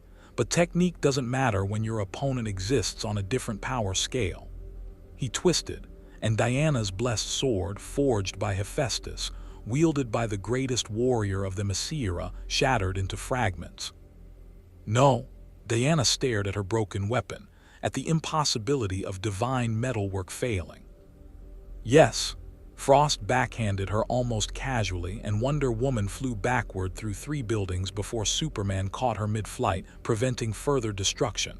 "See, this is what real power looks like. No restraint, no mercy, no pretending weakness is nobility." Superman held Diana gently, set her down where Flash was coordinating evacuation, and felt something ancient stirring in his Kryptonian biology. The rage that had driven him during regime years, the fury that made control seem justified, the absolute certainty that protecting people meant eliminating threats permanently, without hesitation. "Clark," Bruce's voice held warning through comms. "I hear your breathing pattern changing. You're getting angry. Stay controlled." He shattered Diana's sword. He destroyed the seed facility. He's threatening civilians. Clark's heat vision started glowing red despite attempts to suppress it. "How much restraint is enough, Bruce? How many people have to suffer before defending them stops being tyranny? As many as it takes to not become what you were. Fight him, stop him, but don't cross the line." Superman flew at Frost with everything: Kryptonian speed, super strength, decades of combat experience against opponents who could match his power. They collided midair with a force that created sonic booms, grappled in flight, moving faster than sound, exchanged blows that cratered the ground when they connected wrong. Frost was stronger, not by much, maybe 10%, maybe 15%, but enough.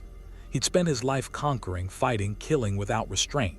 Superman had spent 6 months relearning mercy, and mercy was a handicap against someone who'd never known it. "You're holding back," Frost roared, genuine frustration in his voice. "I researched you. You killed the Joker with your bare hands, lobotomized criminals, ruled Earth through fear. Where's that Superman? Where's the god who stopped pretending mortality mattered?" "He's dead," Clark said, blocking a strike that numbed his arms through Kryptonian invulnerability. "I killed him when I learned what he'd become." "Then you killed the only version of yourself worth respecting."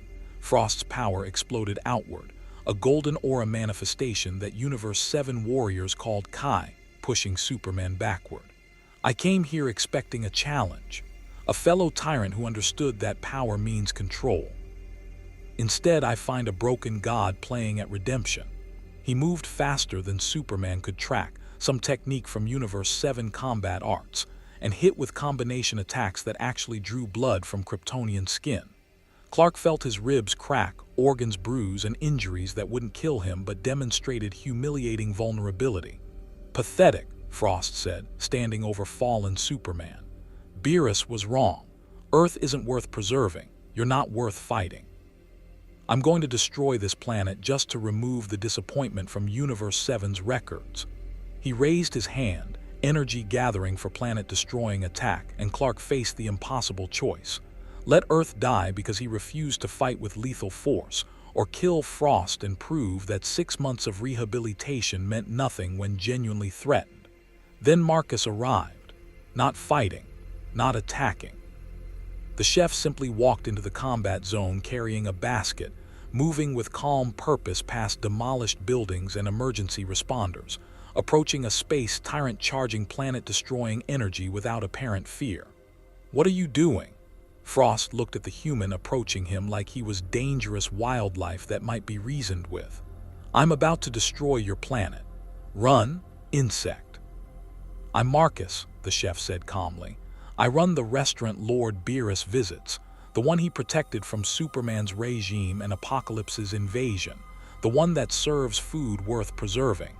He set down his basket, revealing fresh bread, cheese, and fruit. "I heard there was a visitor from Universe 7. Thought you might be hungry." "You, what?" Frost's attack faltered, power dimming from sheer confusion. "I'm about to commit genocide and you brought me lunch. Food, actually. Lunch was hours ago." Marcus arranged items on a cloth with practiced efficiency. "Lord Beerus taught us that cuisine matters, that culture through food is worth fighting for. I figure if you're from his universe, maybe you understand that." He looked up at Frost directly. "Or maybe you're just another tyrant who thinks power means you don't have to consider anyone else. Your choice." Superman pulled himself upright, watching this interaction with dawning understanding. Marcus wasn't being naive, wasn't being stupid. He was demonstrating exactly what made Earth worth preserving: the courage to maintain humanity even when facing existential threats, the refusal to let fear eliminate culture, the commitment to values over survival. Frost stared at the human, at the food, at the absurd situation where genocide had been interrupted by a chef offering free samples. "This is a trick." "It's bread," Marcus corrected. "Heritage wheat from seeds Lord Beerus liberated, baked this morning, still warm. Trick would involve poison, which seems rude to someone who hasn't actually destroyed anything yet." He tore a piece and ate it himself. "See, not poison, just good food. I destroyed your seed facility." "Yes, you did, I'm aware. Quite angry about that, actually decades of preservation work gone." Marcus's voice hardened slightly. "But anger doesn't mean abandoning what makes us human, doesn't mean we stop offering hospitality, doesn't mean cuisine stops mattering." He met Frost's eyes. "Lord Beerus protects Earth because we maintain culture despite threats. You're testing whether that's authentic or performance. Here's your answer." Frost's power dimmed completely, not from fear, from genuine confusion that was almost comical on a space tyrant's face. "You're serious? You actually brought food for someone about to destroy your planet?" "I brought food for a visitor from Universe 7 who might not understand why Earth matters. Whether you eat it or kill me is your choice. But I've made my statement." Marcus sat down calmly. "Hope shines brightest in the darkest night, even when the darkness is a space tyrant having an existential crisis." Superman approached slowly, injuries healing through Kryptonian biology. "Marcus, you didn't have to." "Yes, I did." The chef didn't look away from Frost. "You've spent 6 months proving reformed tyrants can choose better. Now it's my turn to prove humans can maintain humanity under pressure. Different demonstrations of the same principle." Frost looked between them, the reformed god-tyrant learning restraint, the human chef refusing to abandon values despite existential threat. Then he looked at the bread Marcus had offered: heritage wheat, cultural preservation, food created through freedom rather than efficiency. He sat down, picked up the bread, tasted it with the careful attention of someone expecting tricks and finding only honest baking. "This is good," Frost admitted. "Simple, but good. The texture is right. The flavor has depth." He looked at Marcus. "You made this. This morning, part of the daily operation. We bake fresh because that's what makes it worth eating." Marcus poured wine, real wine, grapes from vineyards Superman's regime had nearly eliminated. "Earth's cuisine isn't the universe's best. We know that, but it's ours. Created through choice, refined through freedom, maintained despite every threat trying to eliminate it." Lord Beerus mentioned this. Frost consumed more bread and something in his posture shifted, less aggressive, more contemplative. In his reports, said Earth demonstrated cultural resilience worth preserving. I thought he was being sentimental. Gods of destruction don't get sentimental. "They get curious," Superman said carefully. "They protect what interests them. We interest Lord Beerus because we're learning that power doesn't mean control, that strength can serve rather than rule, that even gods can choose restraint." He sat down near Frost, not threatening, not cowering, just present. "What's your story? Why conquer 70 planets?" Frost was silent for long moments. Then, unexpectedly, "Because I'm strong. And in Universe 7, strength means you have the right to rule. That's how it works. Frieza built an empire that way. His family controlled hundreds of worlds. I'm following that model: build power, enforce control, eliminate resistance." He looked at Superman directly. "Like you did for 5 years. "Yes," Clark admitted. "Exactly like I did. It was wrong. Took me time to understand how wrong, but it was tyranny justified through strength, and it nearly destroyed everything worth protecting." "But you were right about one thing," Frost said, still holding Marcus's bread. "Power does prevent chaos. My 70 planets are stable, ordered, safe because I enforce safety. How is that different from protection?" "Consent," Batman's voice came through comms. Bruce had been listening, recording, analyzing. He materialized from shadows nearby, cape billowing. "Superman ruled without consent. You conquer without consent. Protection means people choose your help. Control means they have no choice. That's the difference." Frost laughed, a bitter sound without humor. "In Universe 7, consent is what the strong tell the weak matters while taking what they want anyway. You think Lord Beerus asks permission before destroying planets. He decides they're problematic and erases them. Power is authority. Authority doesn't need consent." "Lord Beerus is a god of destruction," Marcus said quietly. "His role is cosmic balance through elimination. Your role is, what? Conqueror because you can be. That's not cosmic purpose. That's just bullying with better PR." The words hung in the air. Frost's power flared dangerously, not attacking, just an emotional response manifesting as energy. "You dare?" "Yes, I dare." Marcus didn't flinch.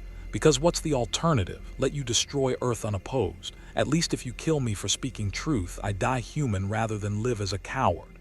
He poured more wine. "But I don't think you're going to kill me. I think you're here because Beerus's reports confused you. Made you question whether conquering planets is actually an accomplishment or just a habit. Made you wonder if there's something worth protecting that doesn't require control." Frost stared at the human chef, at the reformed tyrant Superman, at the Batman who fought gods through preparation, at Wonder Woman recovering from injuries but ready to fight again despite her shattered sword, at Earth's heroes, battered and resilient, maintaining principles even when principles seemed suicidal. "I don't understand you," Frost said finally. "Any of you. You choose vulnerability when you could choose strength. Choose mercy when you could choose victory. Choosing restraint when eliminating threats would be efficient." He looked at the bread in his hands. "But this is good. The food is genuinely good, and you shared it freely with someone who threatened genocide. That's," he struggled for words, "incomprehensible." "It's hope," Superman said.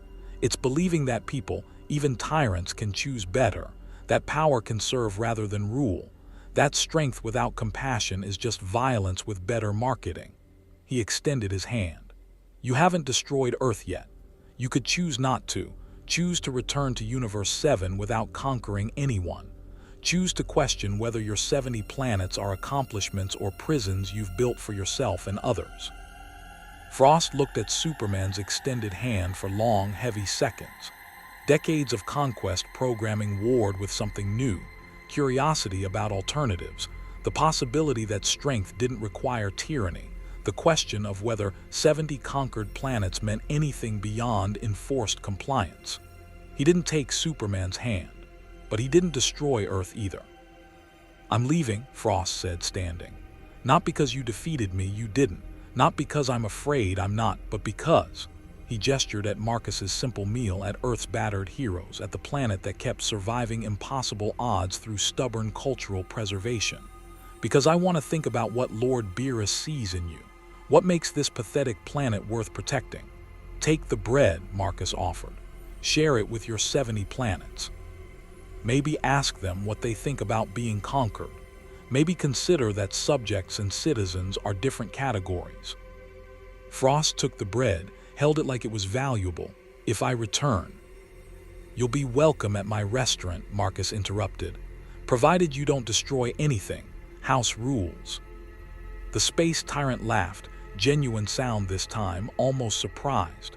"Universe 7's reports didn't mention you people were insane. We prefer hopefully resilient," Batman said dryly.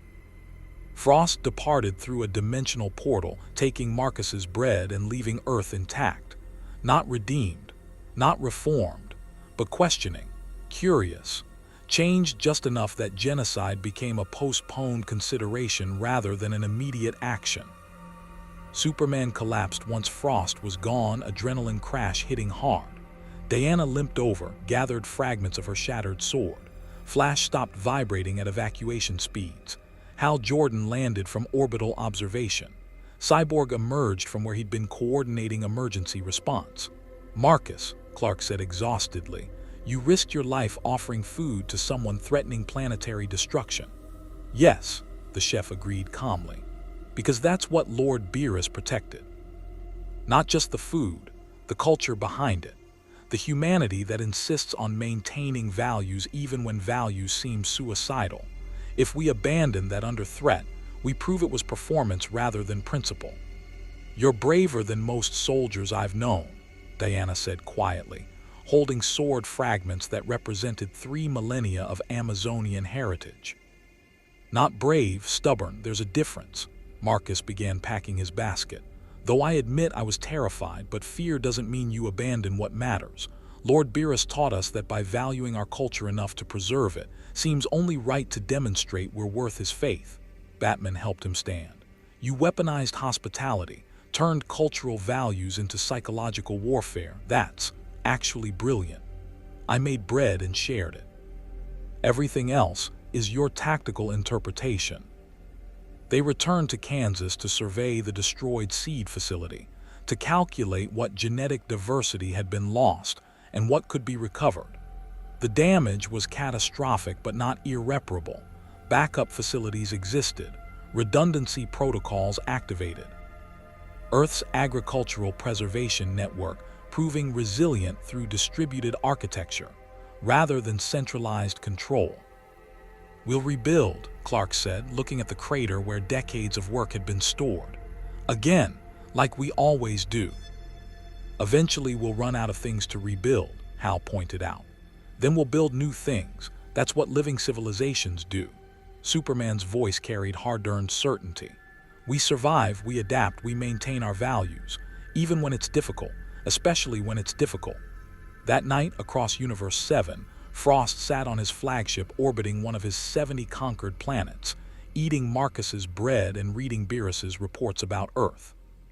About a planet that chose freedom despite vulnerability. About a tyrant who learned restraint. About a chef who valued culture enough to risk death maintaining it.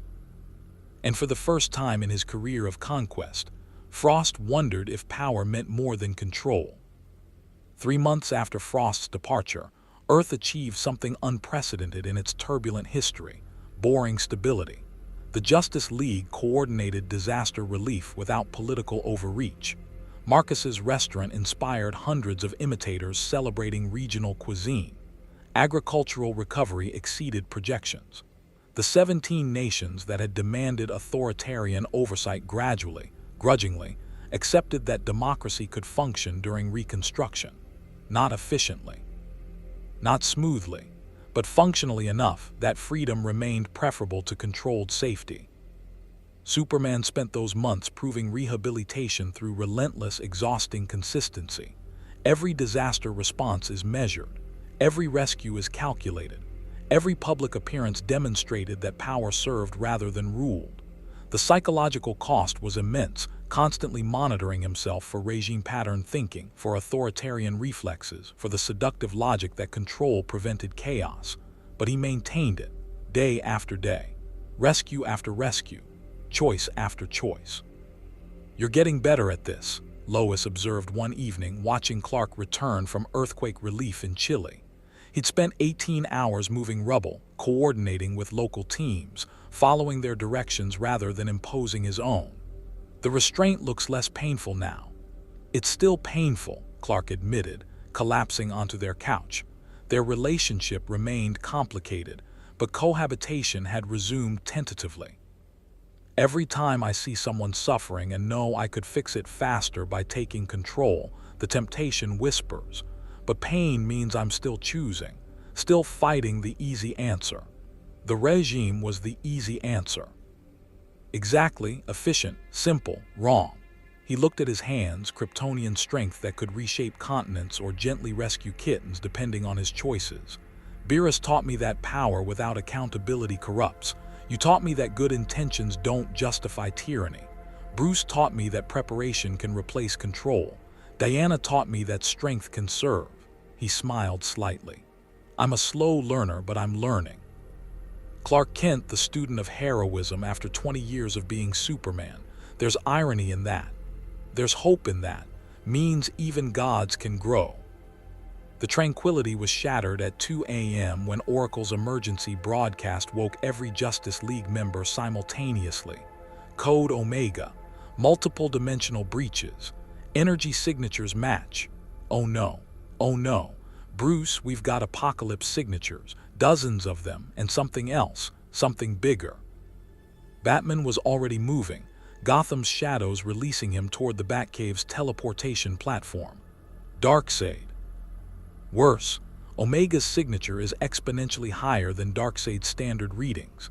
Either he's powered up significantly, or Oracle's voice caught. "Bruce, the signature matches theoretical calculations for what we'd see if Darkseid obtained the complete anti-life equation." Superman heard the broadcast mid-flight toward the watchtower, already calculating response times and evacuation protocols. "That's impossible. The anti-life equation is fragmented across the universe. No one successfully assembled it in recorded history," Batman interrupted, appearing on the watchtower via boom tube. "Captured Apocalypse tech repurposed during regime years, kept operational through paranoid contingency planning. Doesn't mean it's impossible, just improbable. And Darkseid's been searching for millennia. Maybe he finally succeeded." The sky over Metropolis tore open with boom tubes that felt different, heavier, wronger, carrying weight that pressed against consciousness itself. Through them came not parademons, not furies, not standard invasion forces. Through them came Darkseid himself, floating above the city and behind him. The equation.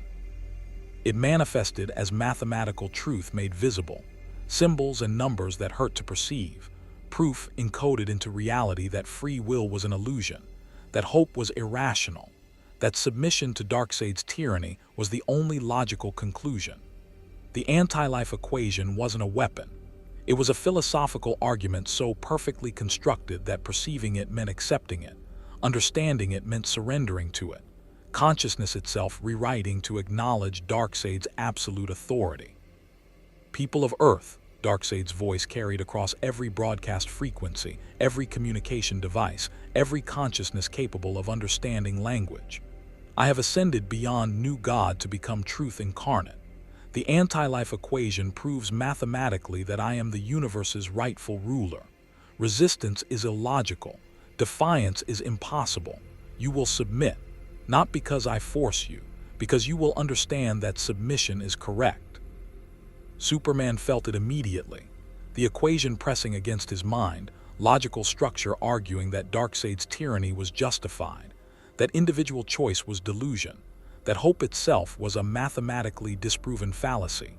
His Kryptonian intellect, capable of processing vast amounts of information, made him more vulnerable rather than less. He could understand the equation's logic, could see how each element built upon the last into a seemingly undeniable conclusion. "Clark," Diana's voice cut through beginning acceptance. "Don't listen. It's a lie wrapped in mathematics. Truth isn't what's logical, truth is what's real." But Diana herself was struggling. The equation argued that her warrior's strength meant she should rule, that power justified authority, that Amazon philosophy of peace through superior force was just dressed-up tyranny. It found her doubts from regime years and amplified them into crushing certainty that she'd been right to support Superman's control. Across Earth, 8 billion people heard the equation and began accepting it, not through force, through understanding. Governments surrendered not because armies compelled them, but because leaders concluded resistance was irrational. Criminals stopped mid-crime to walk toward apocalypse forces, accepting that they should be controlled. Heroes laid down their weapons because fighting truth seemed pointless. The anti-life equation was the perfect tyranny. One people chose because the alternative was denying mathematical proof. Batman felt it too. Every logical pathway in his detective's mind mapped the equation's structure, found it internally consistent, and accepted that his entire crusade against authoritarianism was built on emotional appeals rather than a rational foundation. Why fight tyranny if tyranny was the logical endpoint of governance? Why preserve freedom if freedom was proven an illusion? He fell to his knees in the watchtower, cowl falling back, Bruce Wayne's face showing defeat for the first time in his vigilante career. Alfred, Bruce's voice was hollow through comms to the Batcave. "I was wrong. Everything I fought for, it's mathematically disproven. Darkseid is right. Control is correct. I'm sorry I wasted our lives resisting the truth." "Master Bruce," Alfred Pennyworth's voice carried across dimensional broadcasts with the stern certainty of a butler who'd raised Batman and wouldn't surrender him to mathematical despair. "The equation proves nothing except that Darkseid is a very convincing liar. Now get up. Your planet needs you to be stubborn, not logical. But the math. Bugger the math. Some truths exist beyond equations. Now activate contingency, Omega-7, and stop mopping." Batman's hands moved toward controls before conscious thought caught up. Contingency, Omega-7, protocol developed after Darkseid's first invasion, never tested, built on the assumption that the anti-life equation might eventually be obtained. The protocol didn't fight the equation. It accepted the equation was correct, for entities bound by its logic. Oracle activate worldwide broadcast. Route through every device, every frequency, every consciousness-reaching medium we control. Bruce's voice steadied, the detective's mind finding the flaw in perfect proof. If we can't deny the equation, we acknowledge it and find who it doesn't apply to. Bruce, that's insane. Who wouldn't be bound by mathematical proof of? Gods of destruction, Batman interrupted. Beings who exist outside universal laws, who operate on principles beyond logic, whose power transcends mathematical limitations. He looked up at Earth's sky, where Darkseid hovered, energy radiating. Contact Beerus, now. In Universe 7, Beerus was awakened from deep sleep by Wise's urgent notification that Earth was broadcasting a desperate plea across dimensional boundaries. The god of destruction listened to Batman's message, delivered with characteristic precision despite anti-life equation pressure, and understood the situation immediately. Darkseid obtained the complete anti-life equation, Beerus summarized, already irritated at being woken. He's using it to convert Earth's population through philosophical proof rather than force. Clever, irritating, and completely irrelevant to me. He stretched, joints popping. Why should I care? Because, Batman's voice carried across dimensions with desperate hope, the equation proves tyranny is logically correct. If Earth accepts it, they'll rebuild authoritarian control, efficiency over culture, control over choice. Everything you dismantled regarding food regulations will return because people will conclude it's mathematically optimal. Culinary diversity will be eliminated, again, permanently, through their own rational acceptance. Beerus's eyes opened fully. His tail went very, very still. He's going to eliminate food culture through mathematics, through philosophy that makes people choose rationally. Yes, that's even more offensive than Superman's regime approach.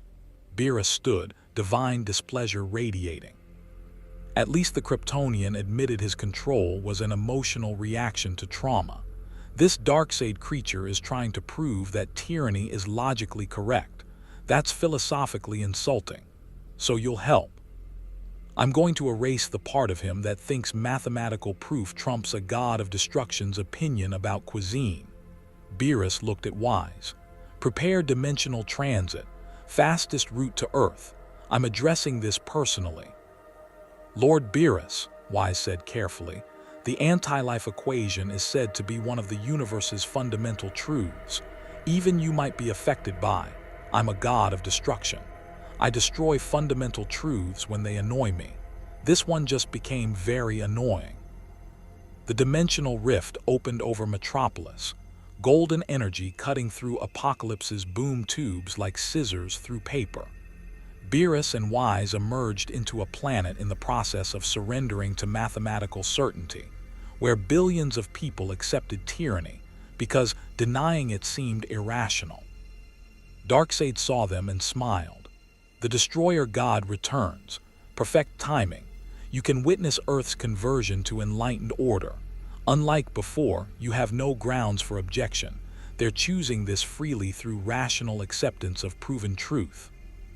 Proven truth.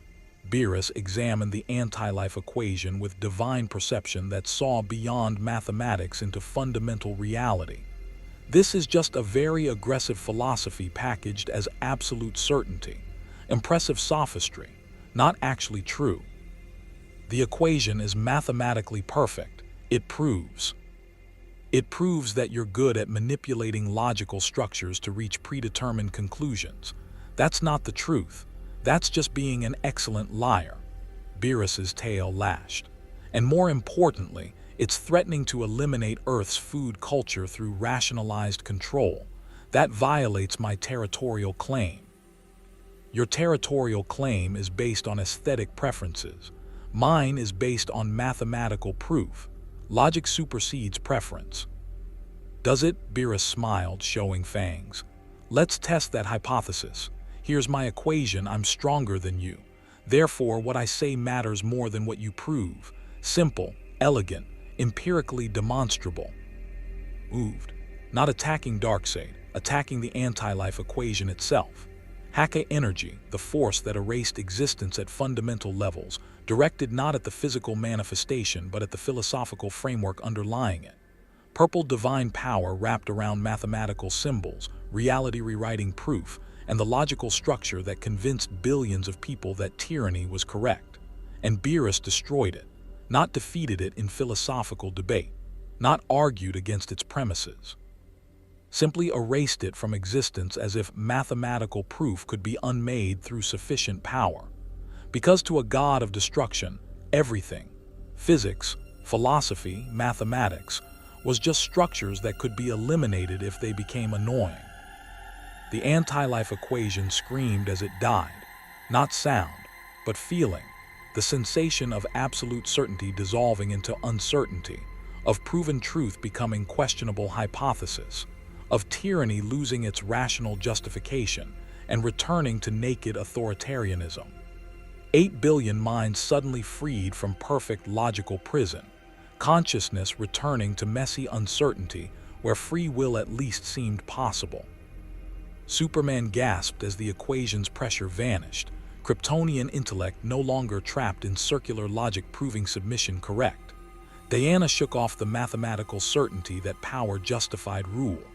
Batman pulled himself upright, detective's mind freed to question rather than accept. Flash started moving again.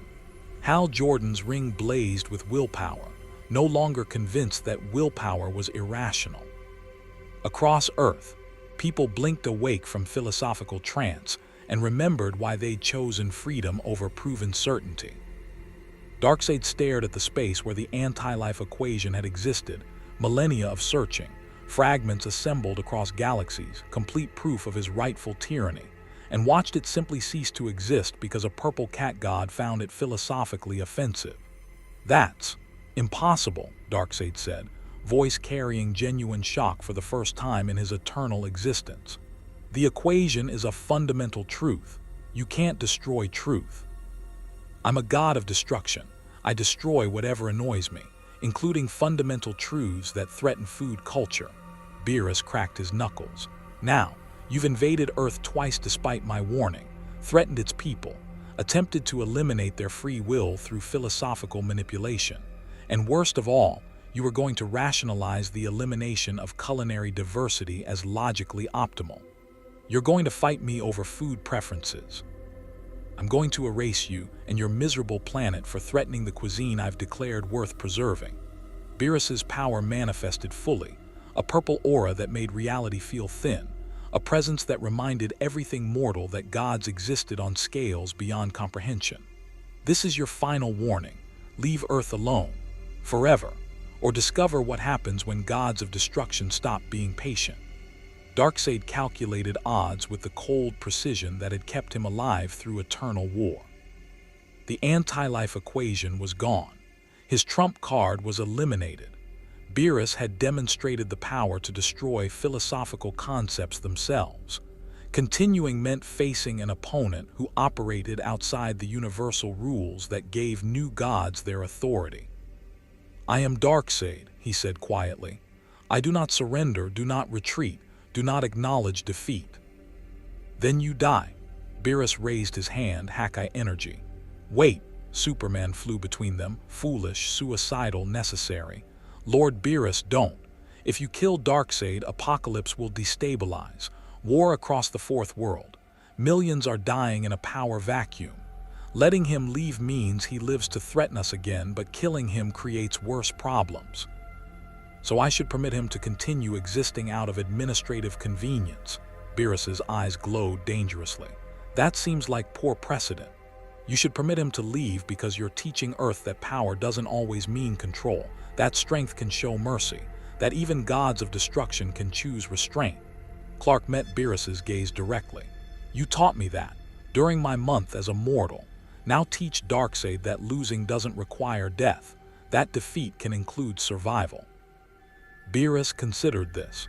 "You're asking me to show mercy to a tyrant who tried to enslave your planet twice. I'm asking you to demonstrate what you've been trying to teach me, that power without wisdom is just violence, that destroying everything that offends you is easy, that choosing not to destroy takes actual strength." "Philosophical manipulation," Beerus observed. "Using my own lessons against me. Clever." He looked at Darkseid. "You have Superman's restraint to thank for your continued existence. He's learned that eliminating threats isn't always the optimal response. I'm curious if you're capable of similar growth." "I am Darkseid," the Lord of Apocalypse repeated. "I do not grow, I do not change, I am eternal constant." "Then you're boring." Beerus lowered his hand, Hakai energy dissipating. "Which is worse than being evil, honestly. At least evil is interesting. You're just static, unchanging, predictable." He yawned, showing fangs. "Leave Earth alone. Third invasion means I erase Apocalypse regardless of political consequences. Superman's mercy has limits, and so does mine." Darkseid opened a boom tube and paused at the threshold. "You destroyed the anti-life equation, my life's work, my proof of rightful authority. Yes, it was philosophically offensive and threatened agriculture. I'm not sorry. I will remember this." "Good. Remember it every time you consider invading Earth. Remember that cuisine matters more to me than your tyrannical ambitions. Remember that gods of destruction don't care about your logical justifications." Beerus smiled coldly. "And remember that Superman, reformed tyrant, showed you more mercy than I would have without his intervention. Darkseid departed through the boom tube, not victorious, not defeated, denied his equation, stripped of philosophical justification, forced to retreat by power he couldn't counter and mercy he didn't deserve. As the portal closed, Beerus looked at Superman with something approaching approval. You intervened on his behalf, asked me to spare someone who tried to enslave you twice. That's either wisdom or stupidity. Both, probably, Clark admitted. But killing him felt like regression, like proving the anti-life equation's argument that power justifies anything. I had to try choosing differently. Beerus turned to examine Earth, battered, exhausted, free. 8 billion people recovering from a brief period where tyranny had seemed mathematically correct, remembering why they'd chosen messy democracy over elegant authoritarianism. Your planet continues to surprise me, surviving apocalypse twice, resisting the anti-life equation long enough for help to arrive, showing mercy to enemies. He looked at Marcus's restaurant, visible from orbital heights, and maintaining food culture through all of it. Is that enough? Diana asked, joining them in flight. Are we worthy of your protection? Do we meet your standards? Worthy? Beerus considered the question seriously. You're not perfect. Your cuisine has room for improvement. Your civilization is fragile. Your tendency to attract cosmic threats is concerning. He smiled slightly. But you're learning, growing, choosing freedom despite its costs, creating culture rather than reproducing efficiency. That's worth preserving. So you'll keep protecting us? Flash asked, vibrating with hope and exhaustion. I'll keep observing. If you maintain your commitment to culinary diversity, avoid authoritarian regression, and continue developing food culture, yes, my protection continues. Conditionally, provisionally, revocably if you disappoint me. Beerus looked at Superman directly. Especially you. Your redemption arc is interesting, but one relapse means I erase you before you can rebuild the regime. Clear. Crystal clear, Clark said. Thank you for saving us again, for destroying the equation, for showing mercy when you didn't have to. I didn't show mercy. I made a strategic decision based on Superman's philosophical argument and my own curiosity about whether Darkseid can learn. Beerus turned toward where Wise prepared the dimensional portal home. Though I suppose that's what mercy is, choosing not to destroy when destruction would be justified. How disappointingly heroic of me. Beerus is developing a fondness for Earth, Wise observed with a subtle smile. How unlike a god of destruction. I'm not fond. I'm invested in their culinary potential, completely different emotional category. Of course, my lord. Beerus paused at the portal threshold, looked back at Earth's heroes assembled in the sky above a planet that kept surviving impossible odds. Marcus's restaurant, tomorrow evening. I want to sample whatever he's developed during the 3 months since my last visit. If quality has declined, I'm reconsidering this entire protection arrangement. I'll make sure he knows, Batman said, already calculating how to convey God of Destruction dinner reservation to a chef without causing panic. See that you do. Beerus stepped through the portal, Wise following, and the rift sealed behind them. Earth's heroes floated in silence for long moments, processing what had just occurred. Darkseid obtaining the anti-life equation, 8 billion people nearly converted to rational tyranny, salvation through a god who cared more about strawberries than philosophy, and Superman's choice to show mercy creating precedent for cosmic restraint. We just survived the anti-life equation, Flash said slowly. The thing Darkseid's been searching for since the universe began, because Beerus destroyed it for threatening food culture. Yes, Batman confirmed. That's insane. Yes, Batman agreed. But we're alive, free, still choosing democracy despite just experiencing proof that authoritarianism is logically optimal. Diana looked at her hands, blessed by gods, wielding a broken sword, choosing to protect rather than rule despite every argument suggesting otherwise. We keep surviving through absurd circumstances and cosmic whim. At what point does that stop being luck and become something else? Hope, Superman said quietly. At the point where we stop just surviving and start actually learning from our survival. Where we prove Beerus right to protect us by maintaining what he values: culture, choice, freedom, creativity. Where we demonstrate that power can serve rather than control, that strength can show mercy, that even reformed tyrants can teach gods of destruction about restraint. "You think Beerus learned from you?" Hal asked skeptically. "I think we're teaching each other. He teaches us that power without wisdom is just violence. We teach him that mortals choosing freedom despite vulnerability creates value worth preserving beyond just cuisine. Symbiotic education." Clark smiled slightly, though he'd never admit it. They descended to Earth, to cities recovering from a brief period where surrender seemed rational, to governments rebuilding after near collapse, to 8 billion people choosing democracy again, despite just experiencing philosophical proof that authoritarianism was correct. Marcus received Batman's message about Beerus's dinner reservation with the calm acceptance of someone who'd survived Superman's regime, Apocalypse's invasion, Frost's testing, and the anti-life equation. One more impossible challenge was just another Tuesday. Tomorrow evening, God of Destruction, expecting quality improvement. Marcus nodded slowly. "Better get started on prep work. Elena, we're going to need the good chocolate." That evening, Superman stood on the Daily Planet's roof, rebuilt again, operating again, free press again, watching the sun set over Metropolis. The city showed damage from both invasions, from anti-life equation's brief acceptance, from all the impossible threats Earth kept surviving through cosmic protection and stubborn cultural persistence. Lois joined him, shoulder against his, comfortable silence between them. Finally, she spoke. "You saved Darkseid's life, convinced Beerus to show mercy, after everything he tried to do." "Yes. Why?" "Because," Clark said softly, "Beerus gave me a second chance despite no logical reason to do so. Showed mercy when destroying me would have been easier, safer, and more efficient. I'm learning that mercy is how power becomes wisdom instead of just violence. If a god of destruction can choose restraint, if a reformed tyrant can argue for mercy, if a planet can choose freedom despite mathematical proof otherwise." He looked at her directly. "Then maybe hope isn't irrational after all. Maybe it's the most rational choice we have. Hope shines brightest in the darkest night," Lois quoted.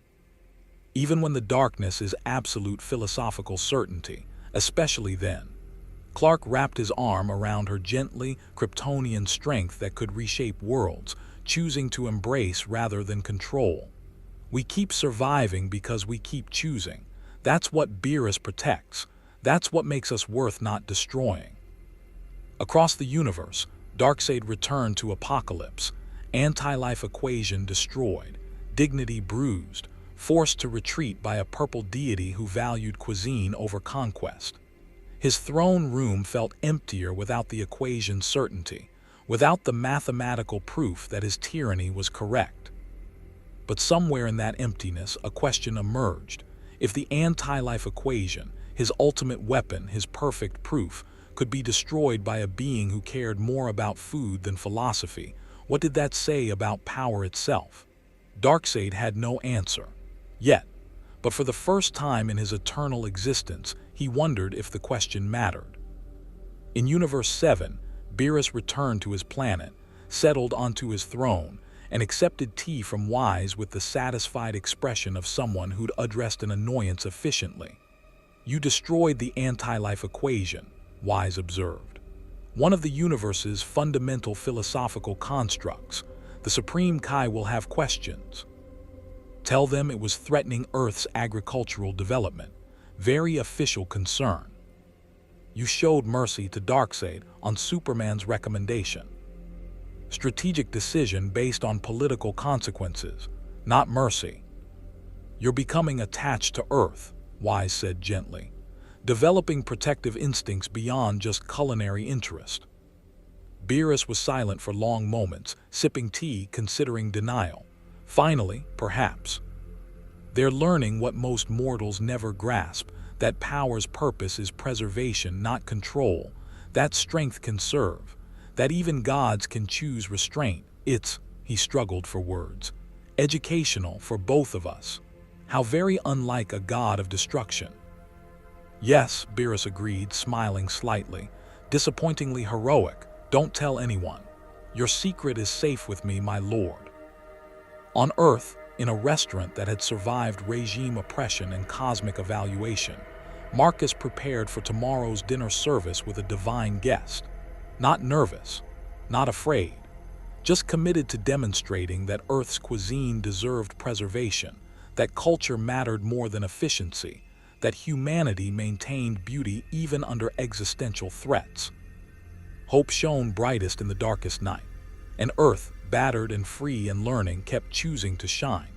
9 months after a god of destruction first crashed into the injustice universe, Earth had survived the impossible. Superman's regime, Apocalypse's invasion, Universe 7's evaluation, Frost's testing, and Darkseid's anti-life equation.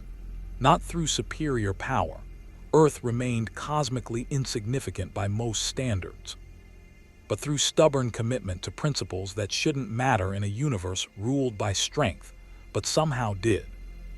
Superman completed his transformation from tyrant to hero through relentless, exhausting choice. Every rescue is measured. Every intervention is carefully restrained.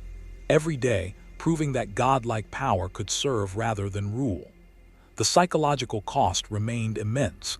Constant vigilance against authoritarian reflexes.